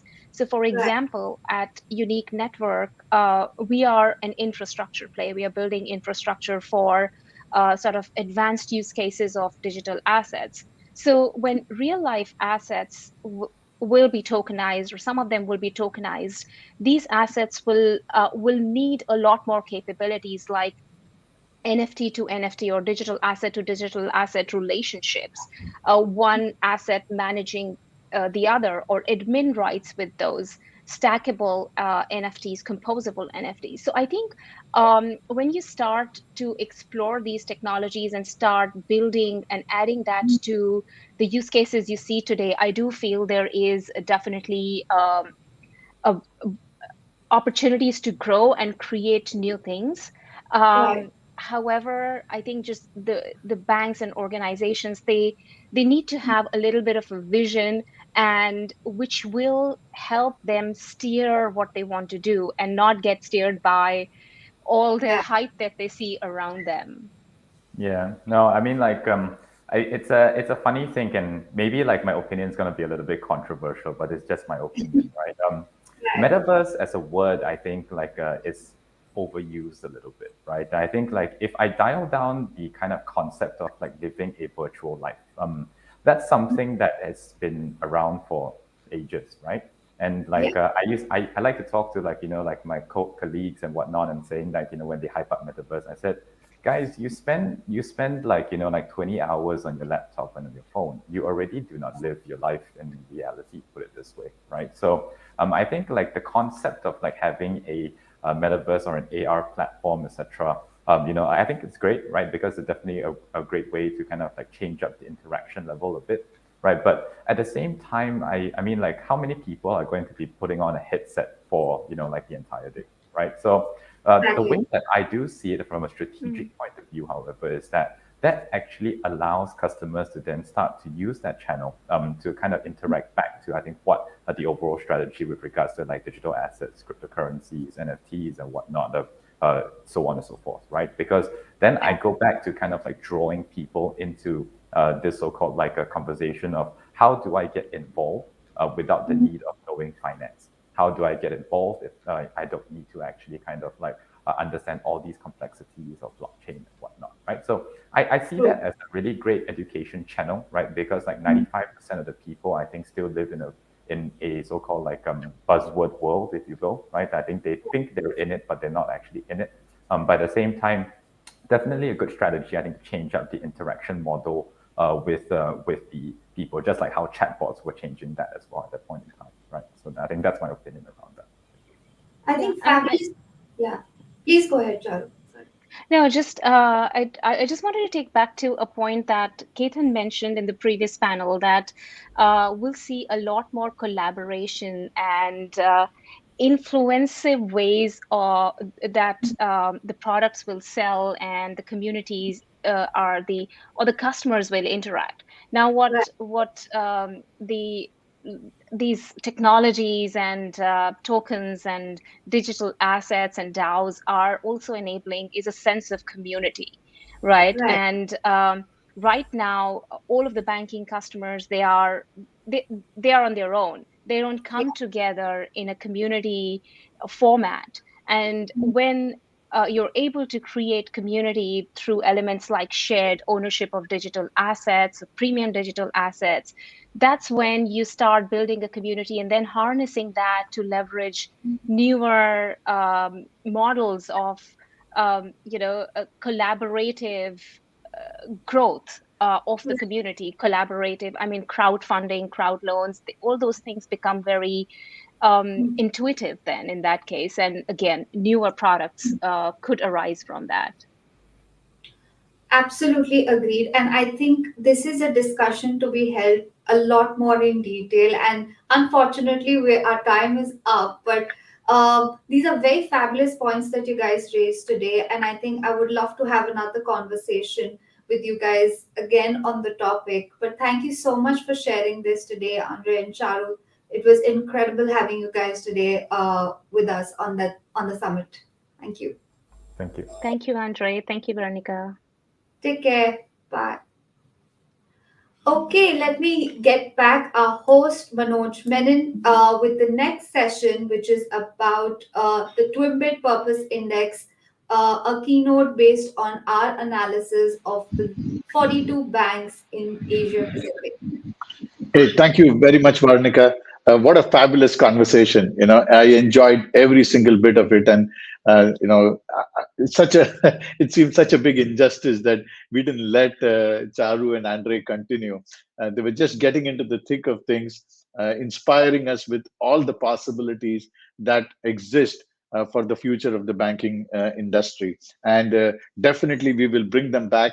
We will host separate conversations, and I think it is that intersection of ideas coming from the banking world and from Charu's work that she's doing in the blockchain and crypto space that kind of sparks this great conversation. So next up, I'm going to present our latest research. Now, we call it as the Twimbit Purpose Index. Now, this is a research that we have now. This is the second consecutive year that we are doing this piece of work. Now, way back in 2018, about 180 of the top companies in United States, their CEOs got together in what is an event called as the Business Roundtable event, and they all signed a memorandum of understanding that they will now move their businesses to serve all stakeholders in equal measure, right? Because most of the time when you talk about businesses, we always talk about what is the profit, what is the growth in net profit, what is the return on equity.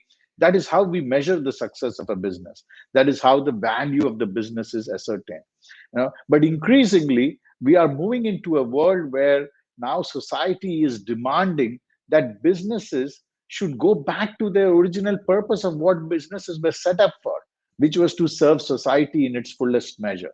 So how do we make sure that the purpose index, and we can stay on the first slide, yeah, how do we make sure that companies are serving each of the stakeholders, that is customers, partners and suppliers, planet and society, employees and shareholders, all of them in an equal measure? That means an employee is as important as a customer is as important as the shareholder, is as important as the partner, right? So this is easy to say, but extremely hard to do.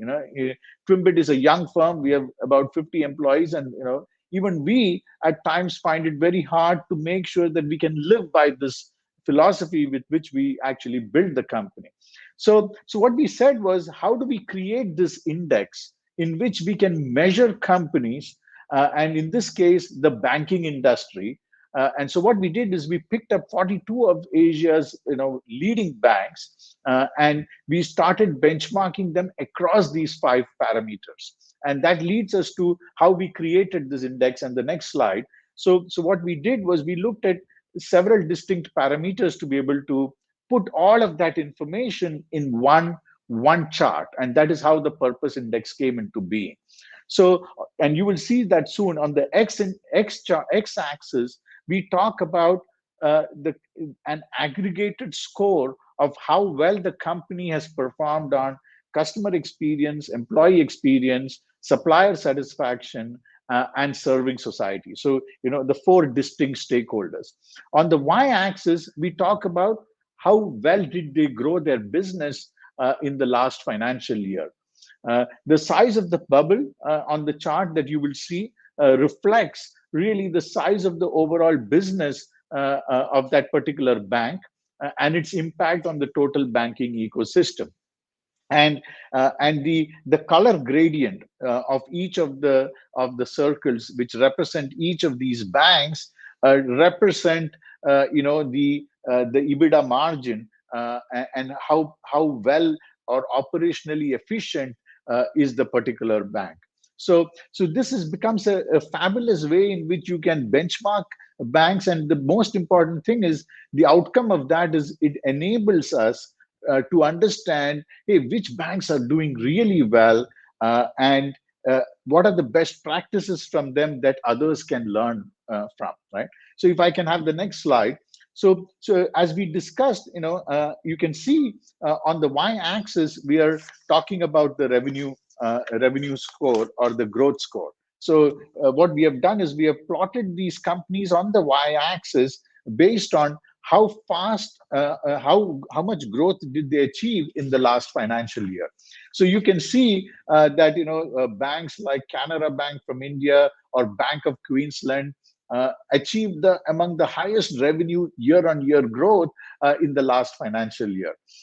You also have Australia, New Zealand Bank, ANZ Bank also high up there. So you can see in that cluster of banks right on top, these are some of the fastest growing banks, right?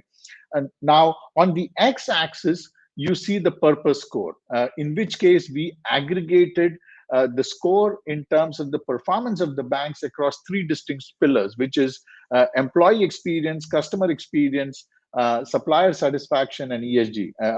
Four distinct pillars, right?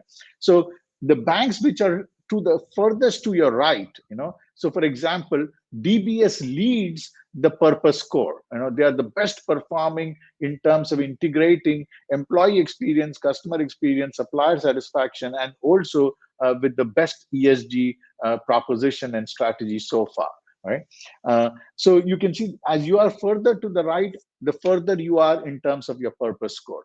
Now the size of the bubble denotes the size of the bank itself. So for example, ICBC, CCB are the biggest banks, in terms of in the Asia Pacific region, and this excludes the banks in Japan. We have currently covered China and ASEAN and Australia, New Zealand, and Indian subcontinent in our analysis. Now the color gradient, right? The color gradient is, so you can see the most profitable banks or the best performing in terms of EBITDA is again, there seems to be an inherent advantage by scale. So ICBC has the best profitability score, CCB has the best profitability score, HDFC from India has the best profitability score. You also have Public Bank from Malaysia, which operates very well. HLB in Malaysia also operates quite well in terms of profitability, right?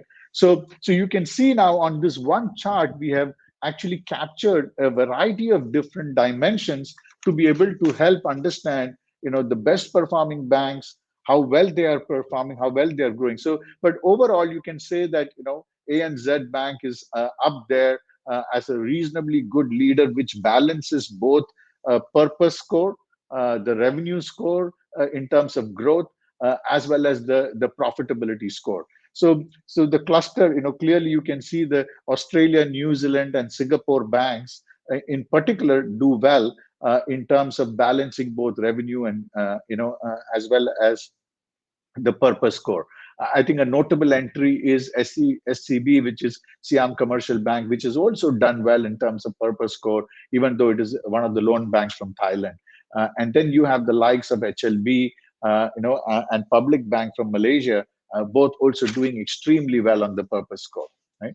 So fascinating set of analysis, and we'll send this to you guys. All of you are interested, please write into us. You can write to me or my colleague Varnika at twimbit.com and Manoj at twimbit.com, and we are happy to share this analysis with you. You can also log into twimbit.com to be able to access this entire research.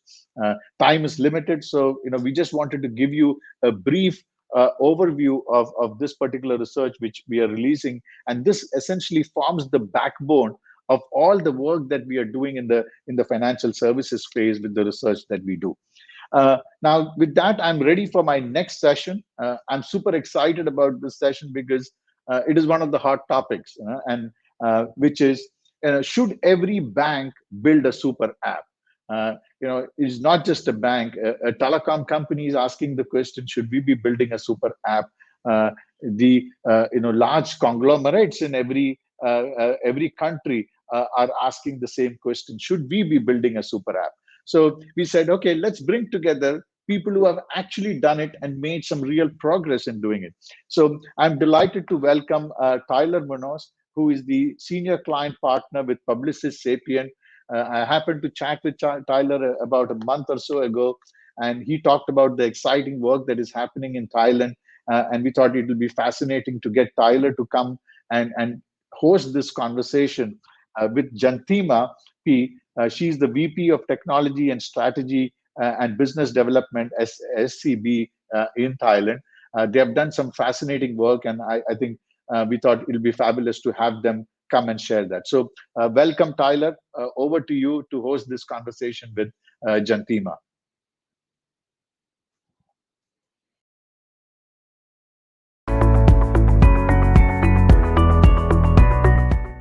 Hello, Kunchantima. Thank you for joining us today. How are you? I'm good, thanks. Yourself? I'm good, thank you. And again, thank you for making the time to join us to discuss some topics today, specifically around banks and what we're seeing for trends in the super app space. Yeah. I think it might be a good place to start if you could just introduce yourself and your role and a little bit about Siam Commercial Bank to start the conversation. Yeah. I'm Jantima Prangkan, right? I am a VP of the Strategic Technology and Business Planning under the Technology Department at the SCB Bank. So overall, I just doing the roadmap for the strategic project, and we just try to use the tools or digital trends to help improve our bank to be the better bank in the Thailand. So we try to make it like very hard to get the tools that kind of the digital trend at this time to improve the roadmap. Yeah. Excellent, excellent. Thank you very much for that introduction. So let's just jump right in, because a lot of banks and non-traditional financial services companies in Thailand and throughout Southeast Asia are really talking about the super app space. So let me ask straight away, should every bank really be thinking about building a super app? Yeah, in my point of view, the super app is basically the ability of the app to consolidate multiple features in a single app. So I think in financial institution, the financial transaction is at the heart of the almost of our life journey. So therefore, I think the banks have a huge opportunity to build and service the life journey of the consumers. Excellent. That's really interesting. I know, especially with some of the companies that are talking about where customer engagement is. Do you think SCB is trying to evaluate where that customer engagement is as part of super apps as well? We very focus on the solving customer challenge. So while our existing banking app integrate multitude of the features, we are also focusing on the getting deeply involved in the customer challenges.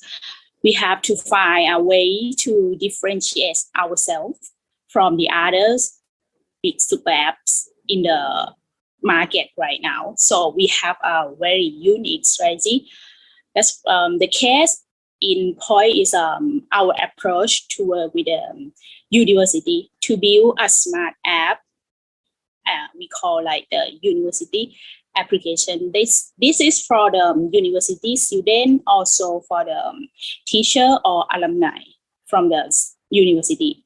So the app is packed with countless useful features, including the virtual ID card for the class check-in, activity sign-up via the QR code, and push notification for sending up-to-date information to the target group. So including the time management for more convenient access to the university online service. Also create a digital ecosystem combined with a platform for management, education, infrastructure, and digital lifestyle in a university campus into a centralized system, benefiting with the student and university personnel over there. Yeah. That's very interesting, especially how you've targeted, universities and students as part of introducing them into this super app landscape. Do you find in your current users that this is the first time that they've engaged with a banking application for this university super app that SCB is building? Is it their first time that they're engaging and becoming a banked customer as well?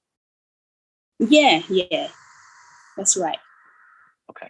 And I imagine the integration that you mentioned, right? Some of the features that you mentioned around, activity sign up, the campus maps, all of the notifications. I imagine the integration that you and your team have had to focus on and design has been fairly complex. Has it been difficult to orchestrate and plan a roadmap for this super app that SCB is currently working on? So actually we we have the plan for the roadmap like 3 years, and we try to revisit each year. So I think we try to make it journey with our partnership, like more than 10 university right now, and we have close to 100,000 of the students using this application. So we foresee that we can hit the number in the near future. Also, we try to elaborate on what has worked and what has not worked, and get improvement on that roadmap as well. Yeah. So it sounds like your current metrics are proving that this is a very successful strategy for you and the SCB team. What number of universities are you currently working with on this super app and with SCB? I know you mentioned over 100,000 students you mentioned. So what is the scope of how many universities, how many people are participating in this program currently? Actually, we have developed with more than 10 universities right now. Yeah. And the number that using this app is close to 100,000. Yeah. Wow, that's great. And I imagine that ecosystem allows you to continuously learn what's working for users and what's not. You must have a great data loop for your team to understand how to develop new features. Do you take advantage of that data loop as well? That's right. We have to develop and improve the roadmap. Depends on our customer centric. So we try to do which work and which not work, and then combine to make it and try to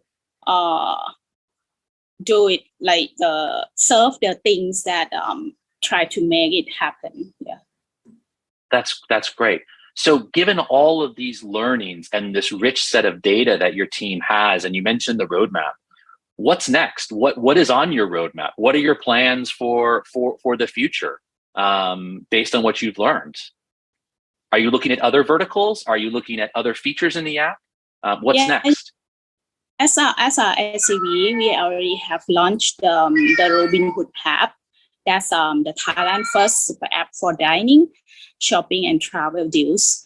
So this one is using the robust technologies infrastructure with the SCB Bank to speed up of the payment with wholesaler to receiving their money within the 1 hour after closing an order.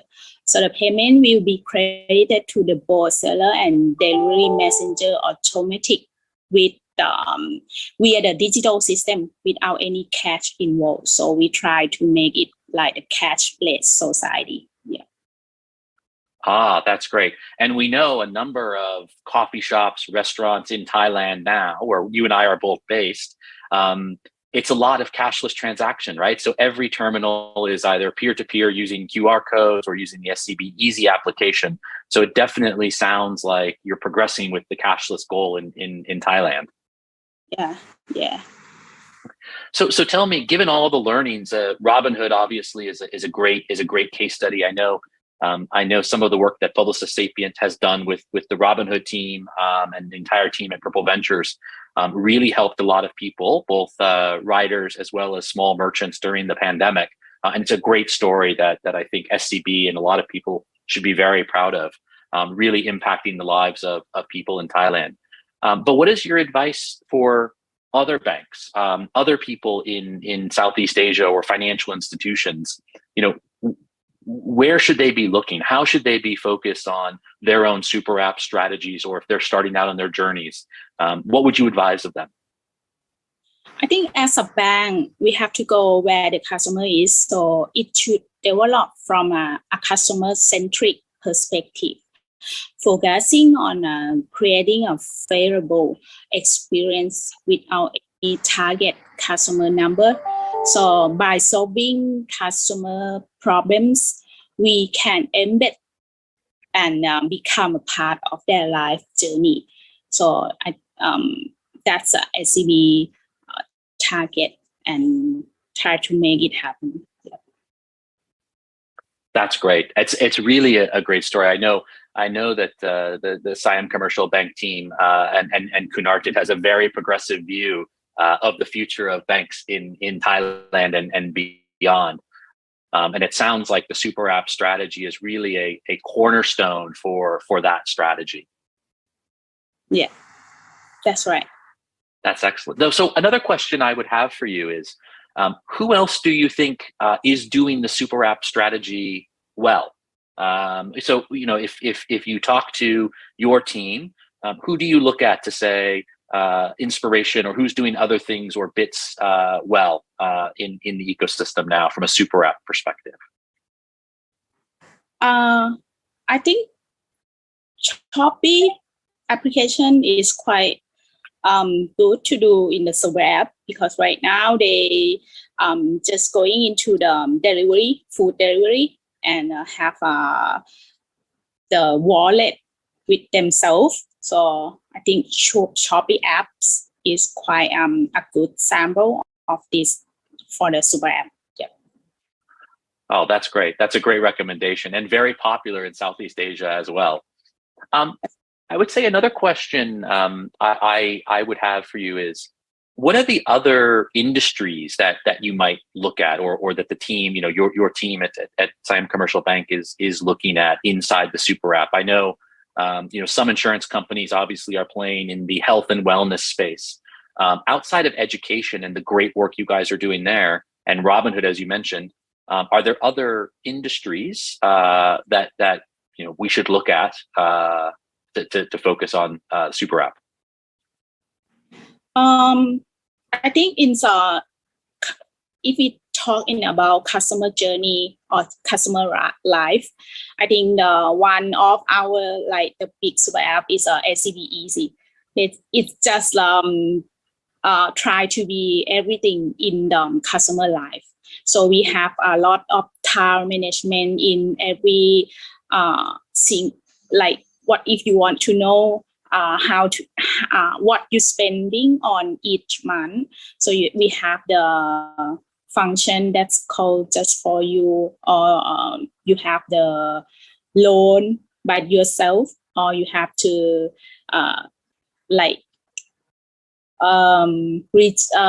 apply for the credit card or anything. So, and we try to make our customer life and try to use only the SCB easy for their life. I see. Yes, that's one thing we see quite a bit is the people who exceed in differentiating their super apps from the rest of the pack. They really put that customer front and center, and they understand that transaction and what that customer wants, right? So I would say, the super apps that do succeed, specifically like the university application that Siam Commercial Bank has done and your team has done, is really about creating that utility, right? How do I find my books? How do I find my campus activities? How do I connect to my teachers? It's that partner in that university experience, and I think that's a great success story. I think you should be very proud of. Yeah. And thank you. I was going to say thank you very much for taking the time to join us today. I'm sure the team has heard a lot of great insights, and I know you're quite busy. So I just want to thank you on behalf of myself, from Publicis Sapient and the entire team, on sharing your thoughts on the super app landscape today. Yeah, thank you for your the host today too. Yeah. Thank you very much. All right. Bye.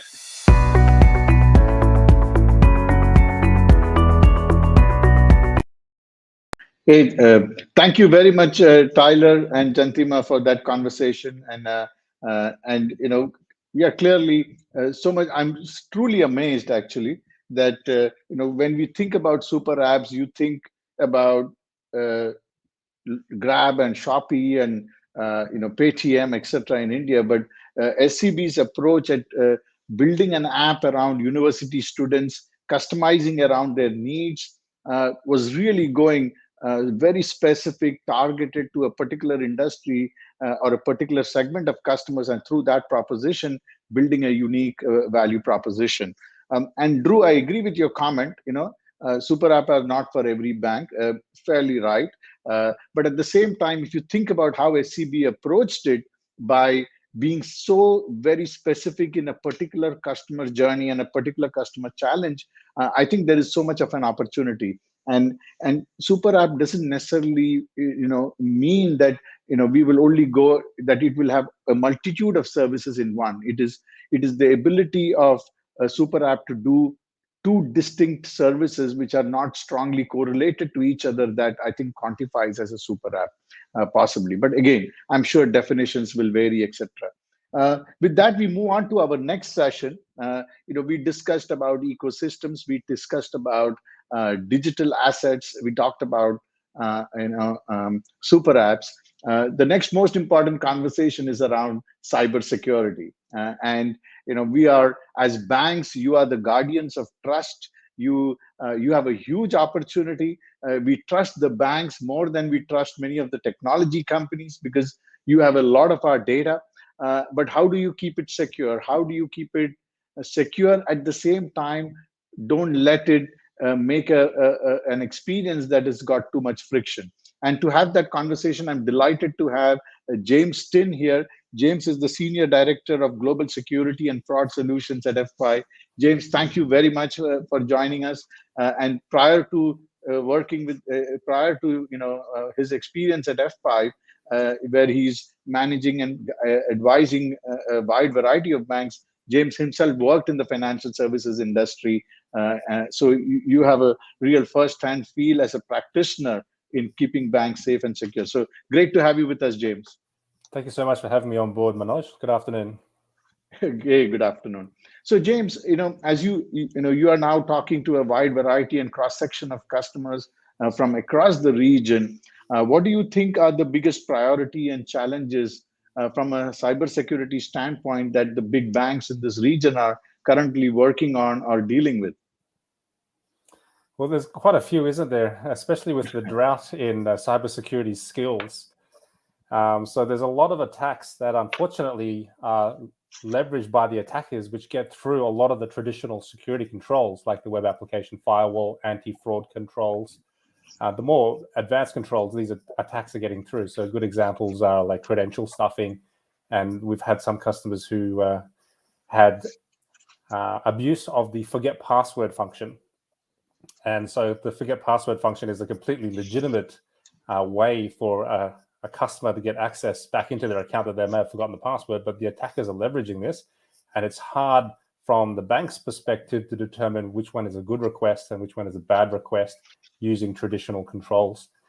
And so with the more recent breaches that we've had in the region with 9 million username and passwords and driver's licenses and passport identification numbers being lost, then I predict that there will be an uptick in new account creations which are fraudulent against banks because all of the know your customer and anti-money laundering controls that the banks have, because the person's now got all the correct information, they'll be able to sign up accounts, and it's going to be a little bit tricky. So are the current security compliance standards, which are currently in place, are they good enough for the banks and financial institutions? Well, there's a saying in security that compliance does not equal security, because you might have a particular control in place, but unless it is well managed and kept up to date and patched, then there's ways for it to get through. So I think it's the attackers are leading the defenders at this stage. The defenders need to dramatically increase their cybersecurity maturity before we can be in a good position to prevent a lot of fraud and attacks getting through. Having said that, going back to the super apps discussion just now, the customers are telling me that all the fraud is occurring on the web interface. Now, with the adoption of mobile devices, they're seeing that there's very little to no fraud on the app space.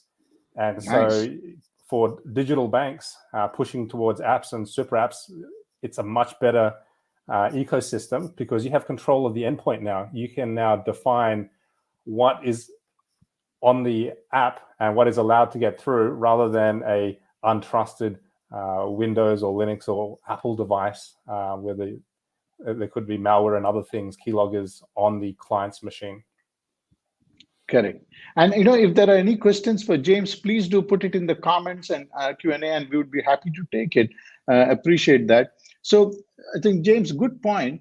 On one end, we want to keep it secure. At the same time, you heard from the earlier discussions today, be it the super app or be it the ecosystem conversation, the future of banking is really about embedding it seamlessly, frictionlessly into our existing journeys, right? The less the friction, the more easy is it for consumers to consume, right? So where is the opportunity for a bank to innovate on customer experience? How to take away that friction? What technologies are available? How can you take away that friction and yet keep it secure and safe, and also open up opportunities to serve segments that have traditionally not been able to serve because we have been so risk averse. We are so much worried about fraud and risk. Yeah, so often things like multi-factor authentication is used to confirm that the user is actually acknowledged, let's say.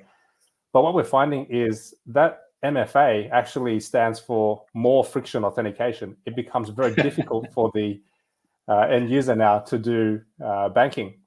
But what the founders of the Shape Security that was acquired by F5, they were ex-Googlers, and they were protecting Google's online assets and accounts.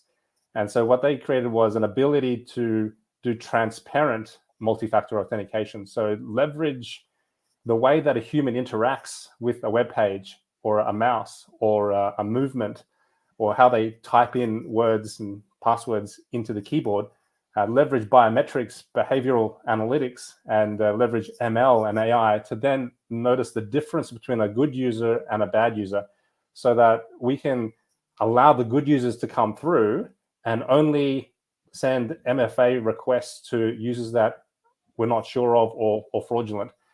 So often security teams might have a metric that they look at, which is called the number of completion, the completion rate for MFA. And people might think, oh, above 90% is really good.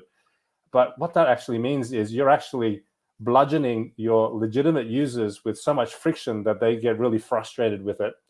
What we found is the ideal ratio is about 7%. So we're able to save the users who are legitimate users, but they may have forgotten their password, or they don't have their token on with them, or they don't have access to their mobile phone right now.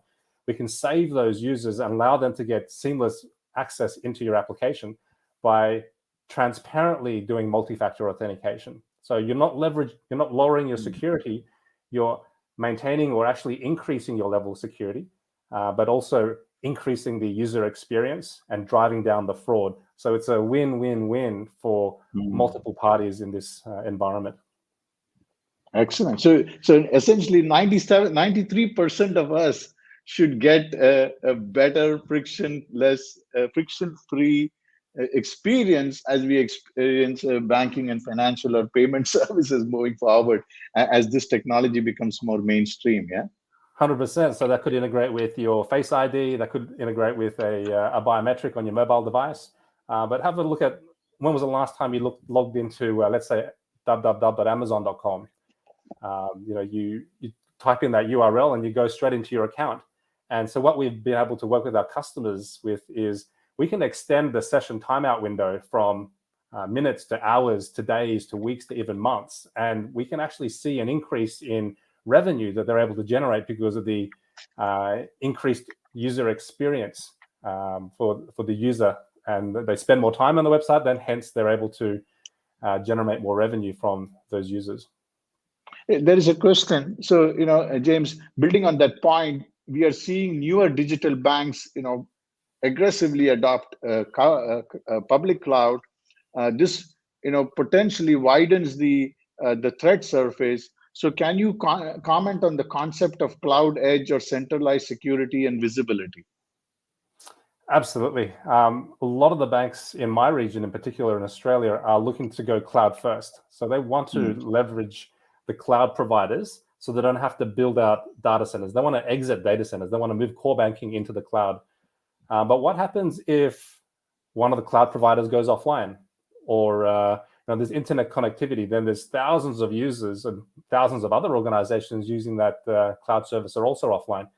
So what we're able to do is actually be a shim in the cloud that provides global server load balancing and high availability of your cloud. So we can actually load balance between clouds. So we can say active across Azure, AWS, and your physical data centers. So that increases availability. It increases data resiliency.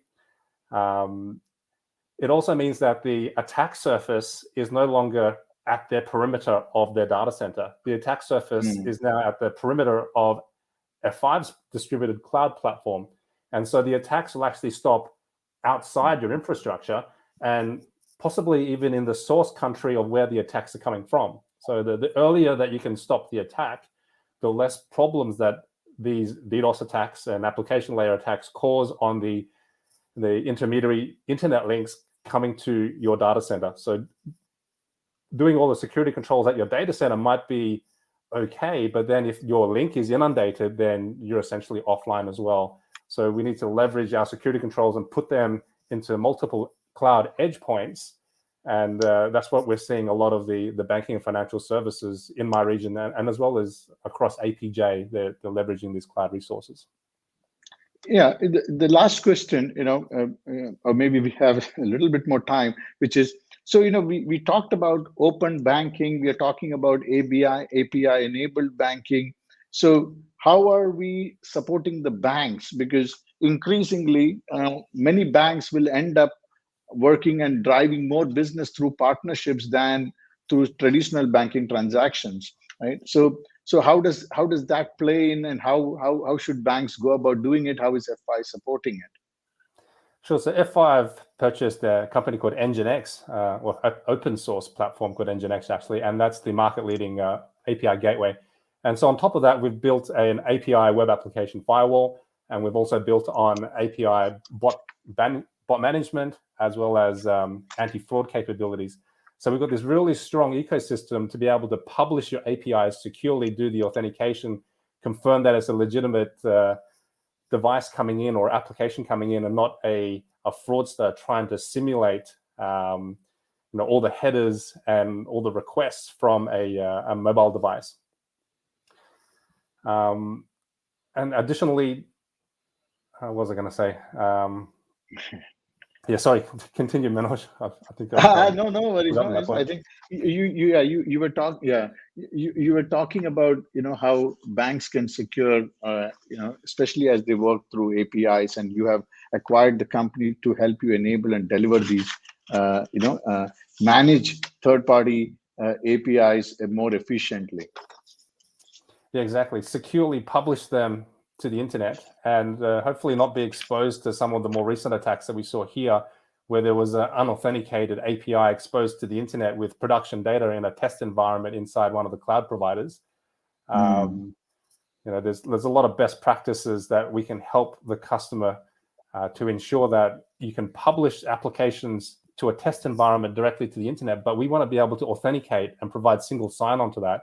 So only legitimate users and testers are allowed to get access to that test environment and not directly expose it to the internet. But you still get all the benefits of doing your SDK testing and all of the other testing that you need when it's connected to the internet. Excellent. So a last quick short question, which is the banks have a huge opportunity to be the custodians of our trust, right?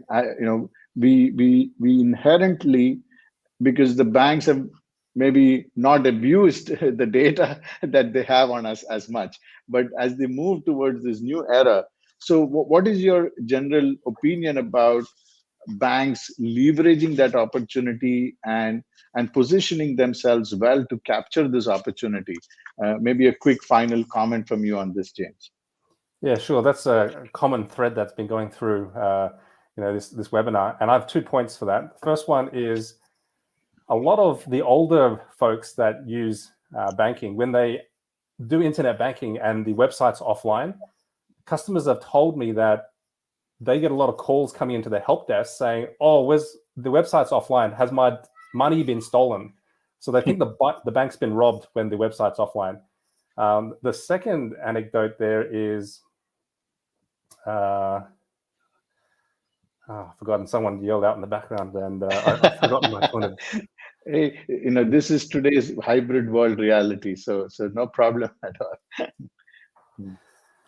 Yeah, so just repeat the question, the second bit of the question again. Yeah, and then the question was about how well are the banks positioning themselves to trust. Yes, sorry, my apologies. To be the provider of trust and leveraging that opportunity to serve consumers beyond even banking into other lifestyle services as well. Absolutely, the banks have a really high brand awareness. So, for instance, I'm with a particular bank in Australia, and I've been with this bank since I was 5 years old. They gave me an account in kindergarten, so it's got very fond thoughts in my mind, and security is such a big component of that. I believe it would be fantastic if the banks created a security awareness training, so that they do a little bit of this already, but some of the smaller banks don't, and even some of the smaller banks. They called up my wife, for instance, and said that they were from a bank that I used 2 years ago, and they asked for her, date of birth and all of her details for an incoming call into her mobile. And that's ticking all the flags that's a phishing request. These banks shouldn't be doing that. They should provide a number that my wife can call up, and then it's an outbound call to the bank rather than an inbound call that could have been from anyone. So these security awareness trainings, I think the banks are in a fantastic position to sign up to a cloud-based security awareness training, and then push that out to their customers. And you can have your bank logos on there and give examples of how the bank is addressing some of the fraud and some of the attacks that they're seeing. That builds a lot of confidence and trust that they've already got, but it pushes it even further. And then consumers will love to continue banking with that organization because they believe that everything they're doing will be secure. Fabulous. Hey, thank you very much, James, to help and support us to wade through this as we talk about immense growth opportunities coming through new kinds of business models. security continues to be one of the biggest underlying challenges that banks need to deal with. So thank you for sharing your perspectives and helping us understand that a bit better. So appreciate that. Thank you, Manoj. My pleasure. Fabulous.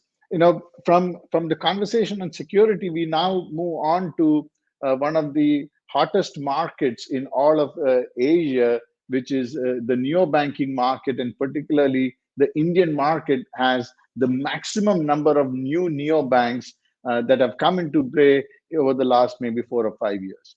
They have had a profound impact on customer experience.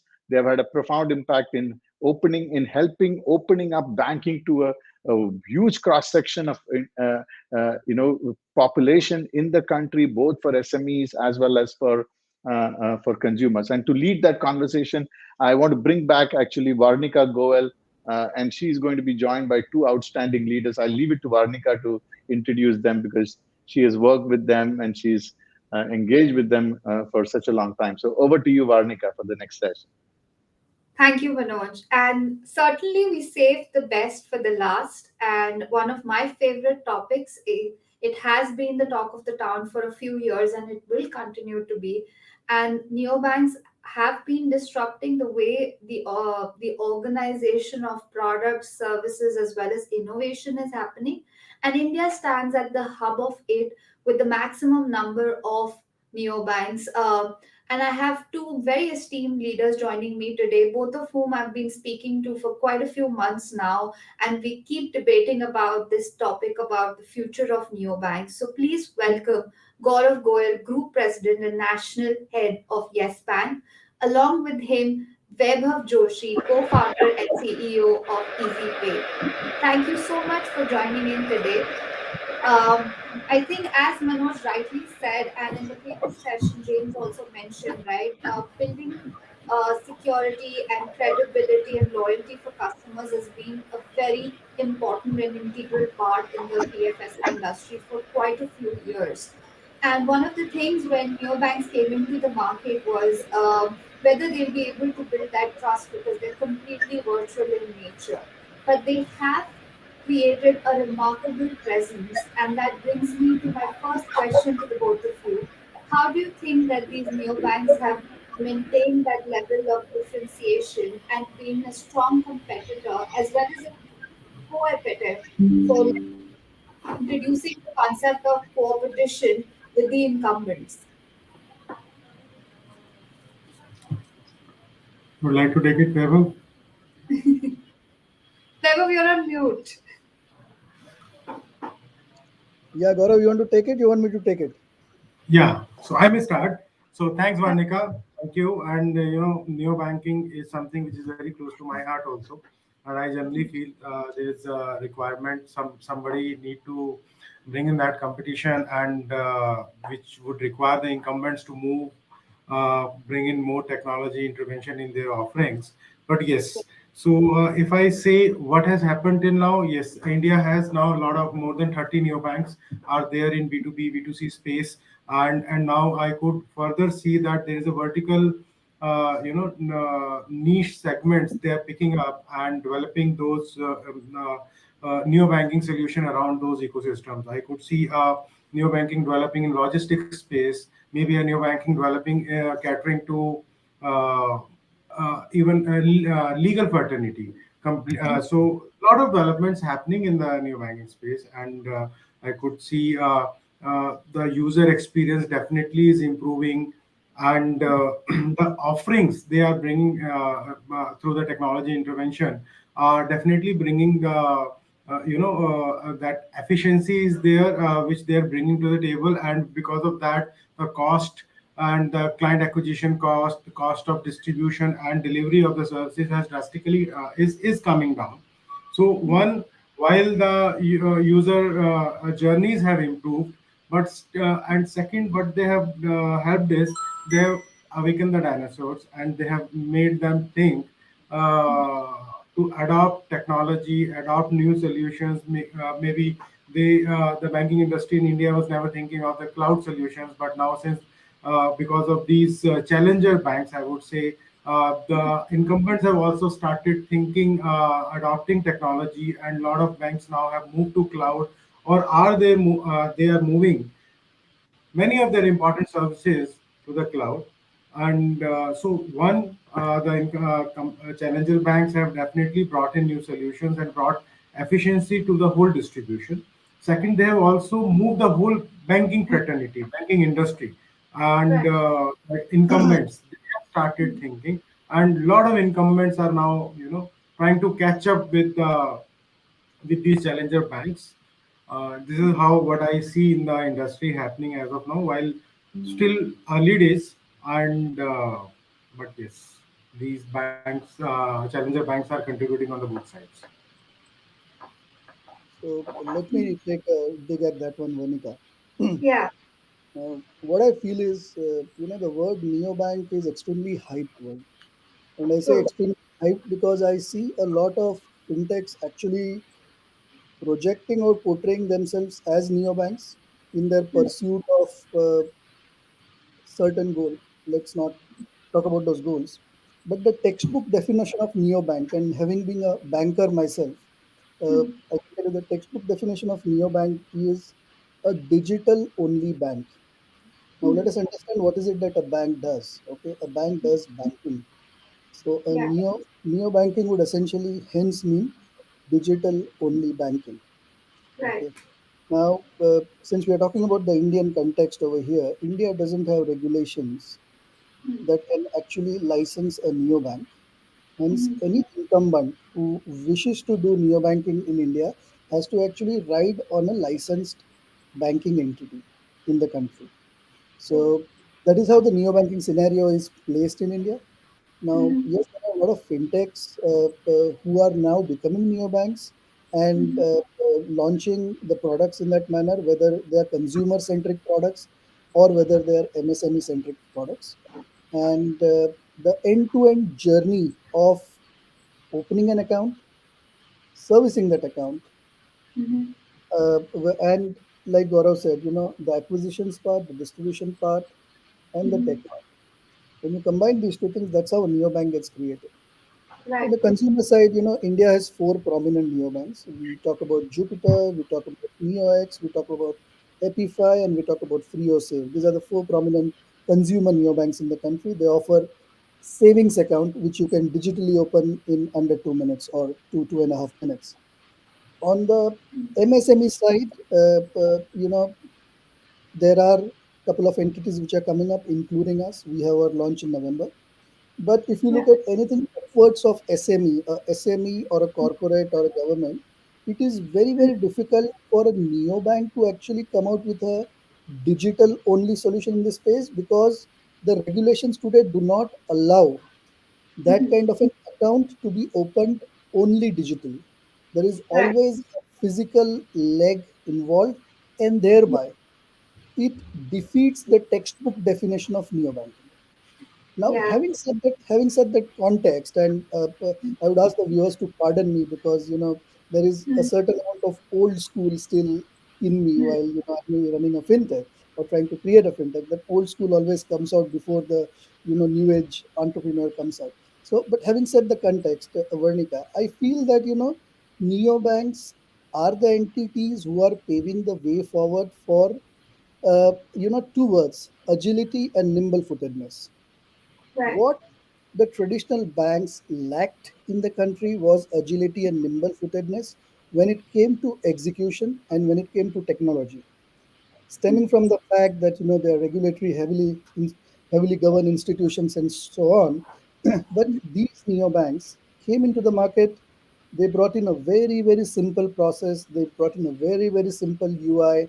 You know, they understood the psyche of the consumer. They understood his problem statement. They created a life journey for that digitally, and then partnered with a bank at the back end, and then launched the product. Now, Yeah. if you look at one of the best neobanks that was launched by a bank in India, we can talk about Kotak 811. It has been a Right. stupendous success in the country, Yeah. and now other private banks are catching up.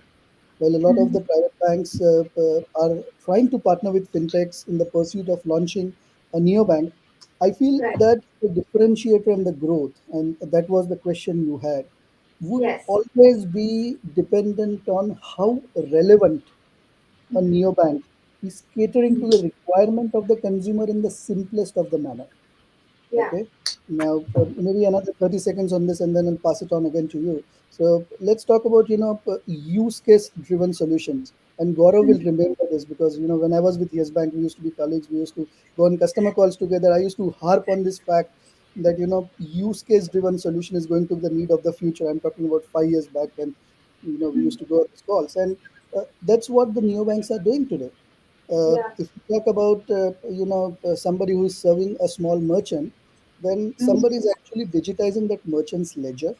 Somebody is Right. digitizing his payables and receivables. Somebody is providing him a loan, and then there Yeah. is a inherent bank account, which is a current account at the back end, which actually helps achieve all these purposes. Okay. Right. Now, there are fintechs who came in riding on the payment rails. UPI has been a success, Yeah. and a few of them are now trying to pivot into neobanking because they understand at the end of the day, if you want the customer to become your customer forever, then you need to have a long-lasting relationship, which can only come via either lending or via banking, either via the bank account or via lending. Payments is a transactional thing. This is a more longer thing. So I think from a growth and differentiation point of view, neobanks will have to continue the pursuit of servicing the customer in the simplest of the manner and to the point. So Right. yeah, that's my 2 cents, Vernika. So I So I think, yeah, please go ahead, Gaurav. Sorry, I'm interrupting, Varnika. I just add to what Vaibhav has mentioned. Only one single point, which I feel is another important contribution from, say, neobanks, or I would say neobanks, essentially the fintech wrappers on the traditional banking offerings. But Right. they have enlarged the pie. They have taken banking to beyond the top layer. See, they have brought lot of anti new to bank, new to credit cards, which has practically enlarged the pie also of the whole banking and a financial service sector in this country. So this is another Right. major contribution. Maybe you see whatever credit cards we issued in last 20 years or 10 years, now the BNPL has brought in the huge number of consumer base, which could be further leveraged and brought into mainstream. So that's another important contribution I see the neobanks or the challenger banks have done to the whole financial ecosystem. This is my take. I totally agree, and these are fabulous points. Now, what that brings, like you said, you and Weber have been former colleagues, and that's a very interesting dynamic. And now you both are sitting at different facets, right? One comes from an incumbent bank standpoint, and the other comes in fintech standpoint and a neo bank standpoint. So, how do you think, Gaurav, that the view changes when it comes to a bank partnering with a neo bank? So, what kind of prerequisites or standard table stakes or checklists that a bank conducts, in terms of going ahead and becoming the licensed partner for a neobank. And similarly, how it is difficult for Weber, or in terms of easy, for a neobank to actually go ahead and present a viable use case to the incumbent bank. So, are there any sandbox environments also created before a viable partnership can be established? So if I take it as a incumbent, we have to pick up the partnerships. So it's last couple of years. Initially, incumbents were not taking, I would say, the fintech so seriously, and they were just providing their pipes so that fintechs Right. were doing the distribution or whatever business they were doing. But in last couple of months, or say last 18 months, it is becoming a serious business. Now the incumbents are also realizing that it's not just their fintechs have become a prominent player in the complete ecosystem, and they are looking at collaborations and partnerships to grow and leverage each other's strength. Now, see, the fintechs have the strength on the technology, and when I say technology, it's about the technology intervention in reducing the cost of client acquisition, maybe the distribution, origination, and the distribution, delivery of the services. They have brought that tech intervention in that, and somewhere a lot of friction has been taken out of the system. So ultimately, even the incumbents feel that the partnerships are a win-win situation, wherein the distribution part which was taking a lot of cost, involving lot of cost, has it has come down. So one thing, every incumbent want to do a partnership. Now there is a coming to your question that how the partnerships are paid. You have a limited number of partners for a particular product or solution. See a B2B or a B2C in your bank. You can't be working with 10 or 20 of them. You have to pick up one or two partners and then you have to scale it up.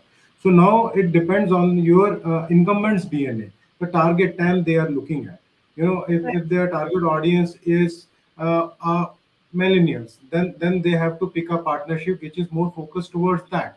So similarly, if you are looking for a particular strata of a target audience, so that's the one important criteria when we look at partnerships. Now there is a saying that you catch them young. So then incumbents would like to partner with a neobank catering to the teenagers, to the students through the PPIs or then a digital saving account. So yes, while partnerships are everybody is looking, incumbents are seriously looking at that, picking the partners depending on the DNA of the incumbent as well, and how well the synergies could be developed. That's another area. And obviously the partnerships also depend on the volume or the value which could be brought on the table from the partner side. There could be a number of relationships or the new to bank clients. That's another area. So you're right, there are certain sandbox environments created to first test these partnerships. But having said that, it's more about the incumbents DNA than what type of target audience they are looking at, what type of value they are looking at. For example, maybe a small payment bank would be looking at a target audience, blue collar employees, and could be a solution around a digital wallet and a PPI, and then a small personal loans or maybe a two-wheeler loan. But maybe another a bank, a mid-size or a large bank, may not be targeting that audience. Their target audience would be of a different level. So depending on the target audience and the type of value we are looking from the relationship, those couple of factors decide on the collaborations and the partnerships. Interesting. Yeah. So, Vanika, I feel that partnerships are actually viewed based on two important factors. Yeah. So, what is it that a particular fintech, stroke neobank, is bringing on the table when it looks at partnering with a bank? Okay, and is it bringing its distribution power, which essentially would mean a certain base of customers that it would already have onboarded for some other product, or is it some particular technology innovation that the bank lacks, that the bank would go ahead subsequently use in its own processes, and thereby reducing its process times and creating a digital journey or a digital product altogether. So this is what my experience has been. It finally boils down to these two. So as EasyPay, when we approach a particular bank from a partnership perspective to so that we can ride on their banking license and become an extended front end neo banking platform. Yeah. Essentially, the discussions circle around the fact that what is my distribution scale, what kind of consumer can I bring onto the banking platform, because at the end of the day, banks are finally interested in new CASA acquisition or new book creation, asset book creation. These are the two bottom lines that the bank is interested in. Okay, we like to say it in India, in banking fraternity, what is the float that is getting generated, and the float actually defines how that account is going to be classified, filtered, so on and so forth. True. But why it is essential for banks to actually also look at these partnerships, and barring a few banks, I mean, we started digital banking in Yes Bank in 2015, and Yes Bank was at the forefront of doing all these partnerships. So 2015 to 2020, I think we would have worked with 70% of the fintech ecosystem in the country, more if not less. But barring a few banks, most of these banks have woken up quite late to the fact that they also need to partner with fintechs. And Yeah. now with the regulator bringing in, so our regulator is extremely smart. Our regulator is extremely hand in glove with the market, hand in glove with the industry. Recently, the regulator came out with a regulation, where it said that any inactive cards, credit cards, which are inactive for 12 months, banks will have Yeah. to send out a 1 month notice and they will have to, close down the cards. Okay, so recently I was reading the news this morning, and last month saw a decline of 27 lakhs. That's close to 2.7 million credit card declined in India month on month. And I was like surprised that see, now the regulator is trying to bring in these things. What is it that the banks are going to do to make sure that those inactive card holders become active again? They are able to reactivate it. The job becomes extremely simple if you have a neobank which is interfacing with the with the customer, who is, Right. because the neobank's PNL depends on that particular aspect. Okay, for a bank, the spread of products is by and large quite a lot. There is liabilities, there is assets, there is payments, there is wealth, there is TPP, Hmm. insurance, so on and so forth. When it comes to neobanks generally go with one product, and then Yeah. eventually they get into the upsell cross sell mode. So True. in this, just looking at this credit card scenario, I think the credit card neobanks in the country in India to get a big this thing, because this is going to be a push for them, because these are those customers. They are in a better position to reactivate these customers, engage with them, and make sure they transact more as compared to traditional banks. So it's a win-win Agree. situation, but I think banks also need to wake up to the fact that fintechs are required, either from agility in the distribution or innovations on the tech side, and then the partnership has to be mutual. And Right. if it is tabled correctly, then I think it's a win-win for both. So that's an interesting point that you bring in. So, in India, it is fairly laid out by the regulator the relationship between the incumbent and the neobank or fintech per se. And however, if you expand our purview into the other APAC markets, we've seen Australia coming back out with their own digital banking license framework. We have Singapore, Malaysia, Indonesia as well, and Hong Kong as well. But the efficacy and the sustainability of these neobanks have not been very fruitful. A lot of Australian neobanks have now either shut down or consolidated with large banks.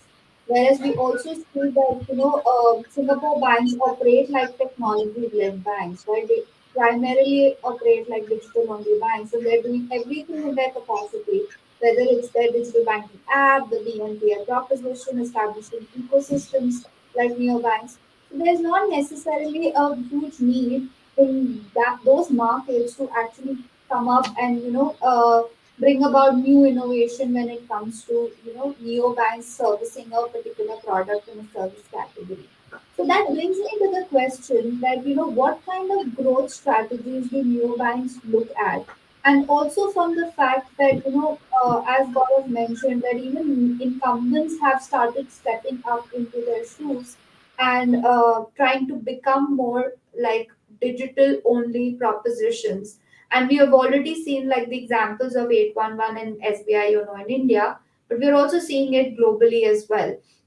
So, what do you think that neobanks to survive and sustain in the market would be a growth strategy in the next 8 to 10 years?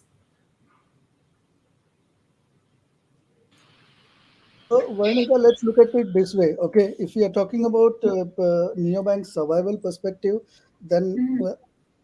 till they reach the stage of survival, they have to first reach into the bracket of becoming successful.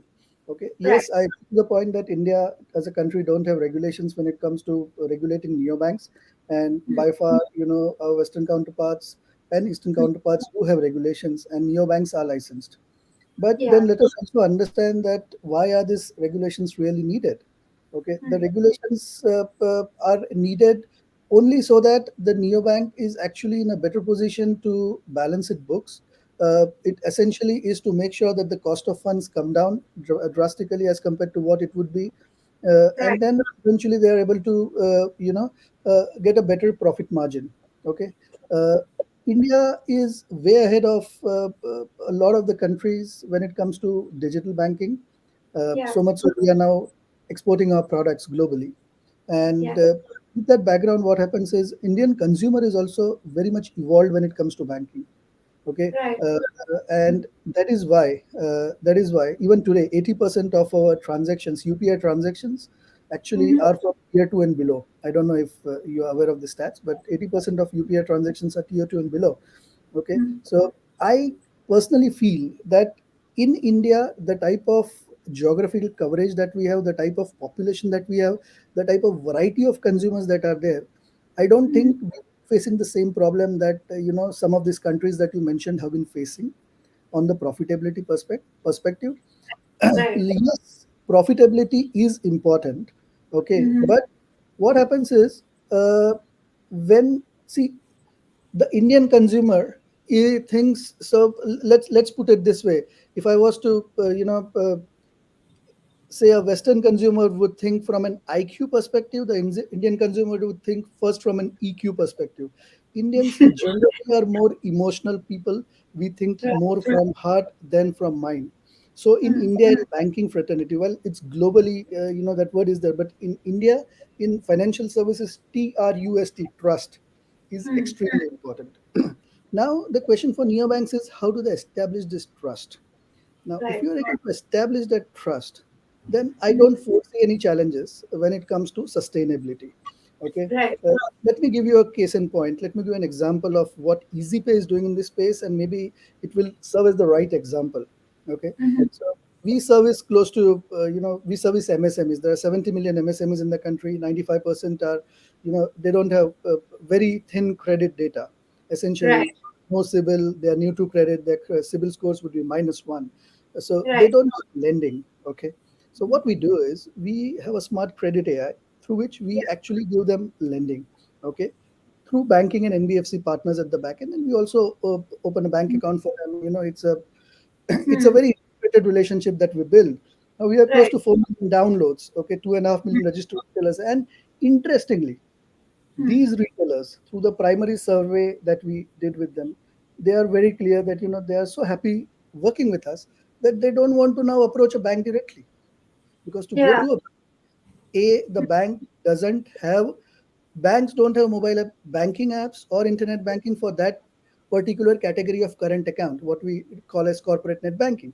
And that is Right. where a bank like EasyPay comes into picture. And Hmm. the SME just opens our app. They Hmm. can manage their current account through the app. They Hmm. can avail a loan. They can avail a loan even if they don't have bureau data, because there is a Hmm. lot of alternate data points that are picked up with his consent, and basis that we create a credit profiling, financial profiling, and so on. So at the end of the day, now compare this with an offering that a traditional bank would bring in for the MSME.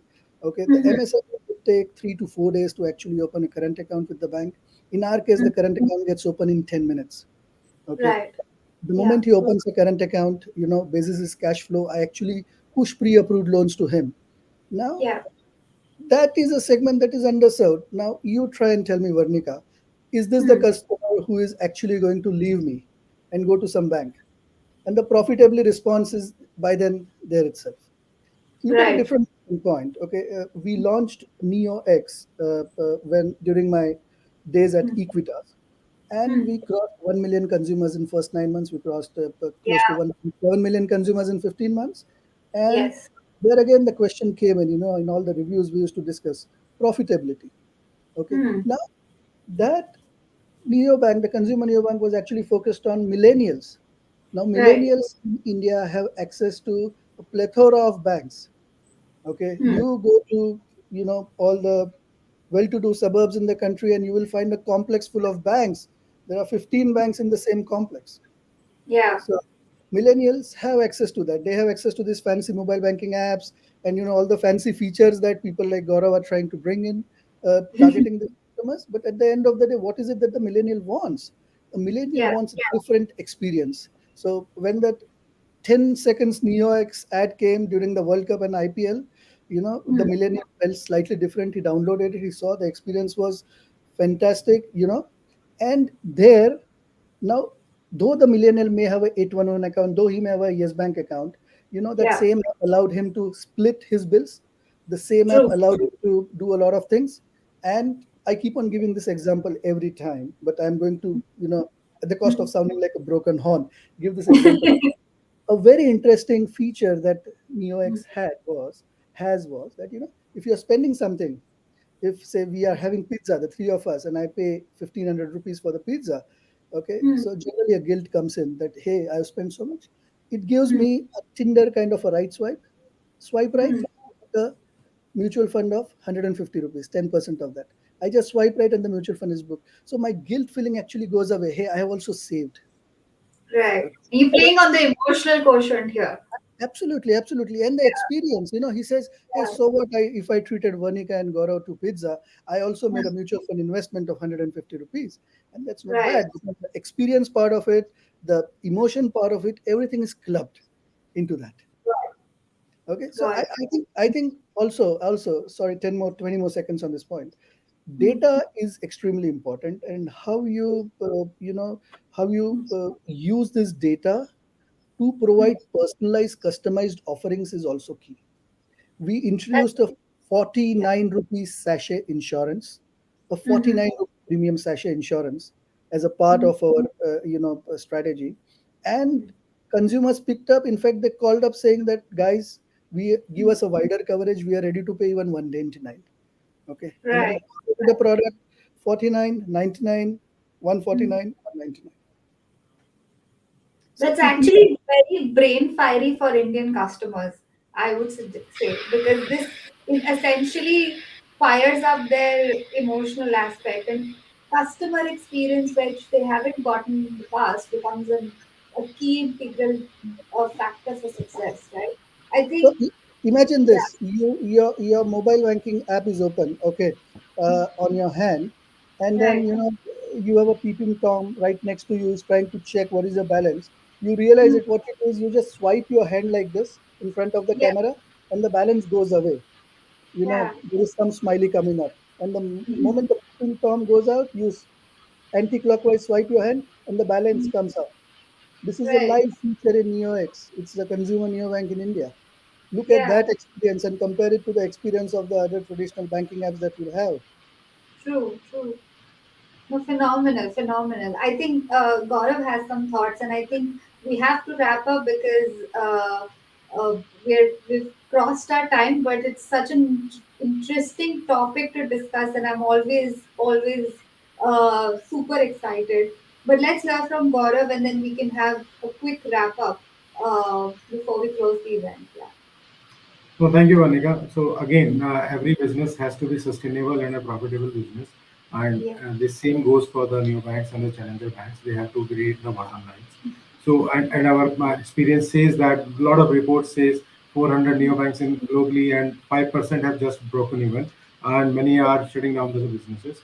So, having said that, yes, there are limited streams of revenue for the neobanks or the challenger banks. First, they thought that saving solutions could create a revenue stream for them, which could be a sharing of revenue on the CASA generated. Then even a couple of banks started thinking about doing a lending, balance Yeah. sheet based solution again to create a revenue stream. But since we have paucity of time, I would just put two, three things around it. See, Right. generally balance sheet based solutions like lending and all, their ROE is around 4 to 5%. While the new banks are good in distribution, origination, delivery, and distribution of the services, and those are those services have a ROE of around 18 to 20%. So Right. what we would say to be sustainable and to be profitable, they continue to sticking to their strength, which is the distribution, origination, and distribution. Best Right. way would be becoming a platform or wherein they provide all the financial and other services, lifestyle solutions for their consumer. Maybe a travel, which just get embedded in the whole journey. Maybe a travel solution, or leisure travel, or a healthcare solution also, or an education solution. So the platforms, one, focusing on the platform, becoming a distributor, or originator and distributor of the services, and then embedding whole lot of services beyond financial solutions. on those platforms, while incumbents are also doing that. If you study around globally, that they are providing the property search solution on their platform or travel solutions. But yes, for the neobanks, it has to be a distribution and origination and embedding whole lot of solutions and the value-added services, which Vaibhav has highlighted. Fantastic work there. And these value-added services, which the incumbents are not providing, can create a stickiness for the consumers to be on the platform. Third thing I would say would be the hyper personalized lifestyle based solution. It's now the game is about providing the hyper personalized solutions that the fintechs using the technology intervention they can provide. And finally, to future proof their businesses, again I would say they have to reduce the dependency on the financial intermediation, maybe on the say providing the facilitating for the loans and all, because it again they have these type of solutions have less ROI and maybe focusing more on the value added services wherein the ROIs are more and it's a sustainable revenue stream. So I'll quickly wrap up around these 2-3 points. I think that's great. These are fabulous points. And I think what this has become actually the theme that we have seen throughout the summit as well. You know, when we talk about partnerships, we've spoken about ecosystems, we've spoken about how banks are delivering, shared experiences and more integrated experiences. And thank you so much, Gaurav and Vaibhav, for these incredible insights. It was fabulous again to have you both, and we will talk more about this subject because again, neobanks are here to stay. So I'll bring back Manoj for his closing remarks, and I would like to thank everybody joining in today for the Bank of Tomorrow Summit. It was a delightful experience for us to have you all here. Um, can we have Manoj, please? Yeah. Hey, thank you. Thank you very much, Varnika. And thank you all for joining this session. This was our inaugural Bank of Tomorrow Summit. We appreciate your support. And, it has been a fabulous day of learnings, right? Starting from TG, who talked about, building a sustainable business, potentially now almost running into 2 centuries. And then we discussed about ecosystems. We talked about should every bank be building a super app, and also what will it take to have successful neobanks. What will it take for them to become profitable, sustainable, and continue to help the financial industry progress and address greater opportunities in driving financial inclusion and greater per capita consumption of financial services. So with that, thank you. And please do write into us, engage with us on twimbit.com. We produce a lot of research. Some of them is available for free, and there's a lot of proprietary research that is available, which is for our premium customers as well. Thanks, and wish you a great rest of the day, and appreciate all the speakers joining in and sharing their insights to help us make this a memorable event for all. Thank you.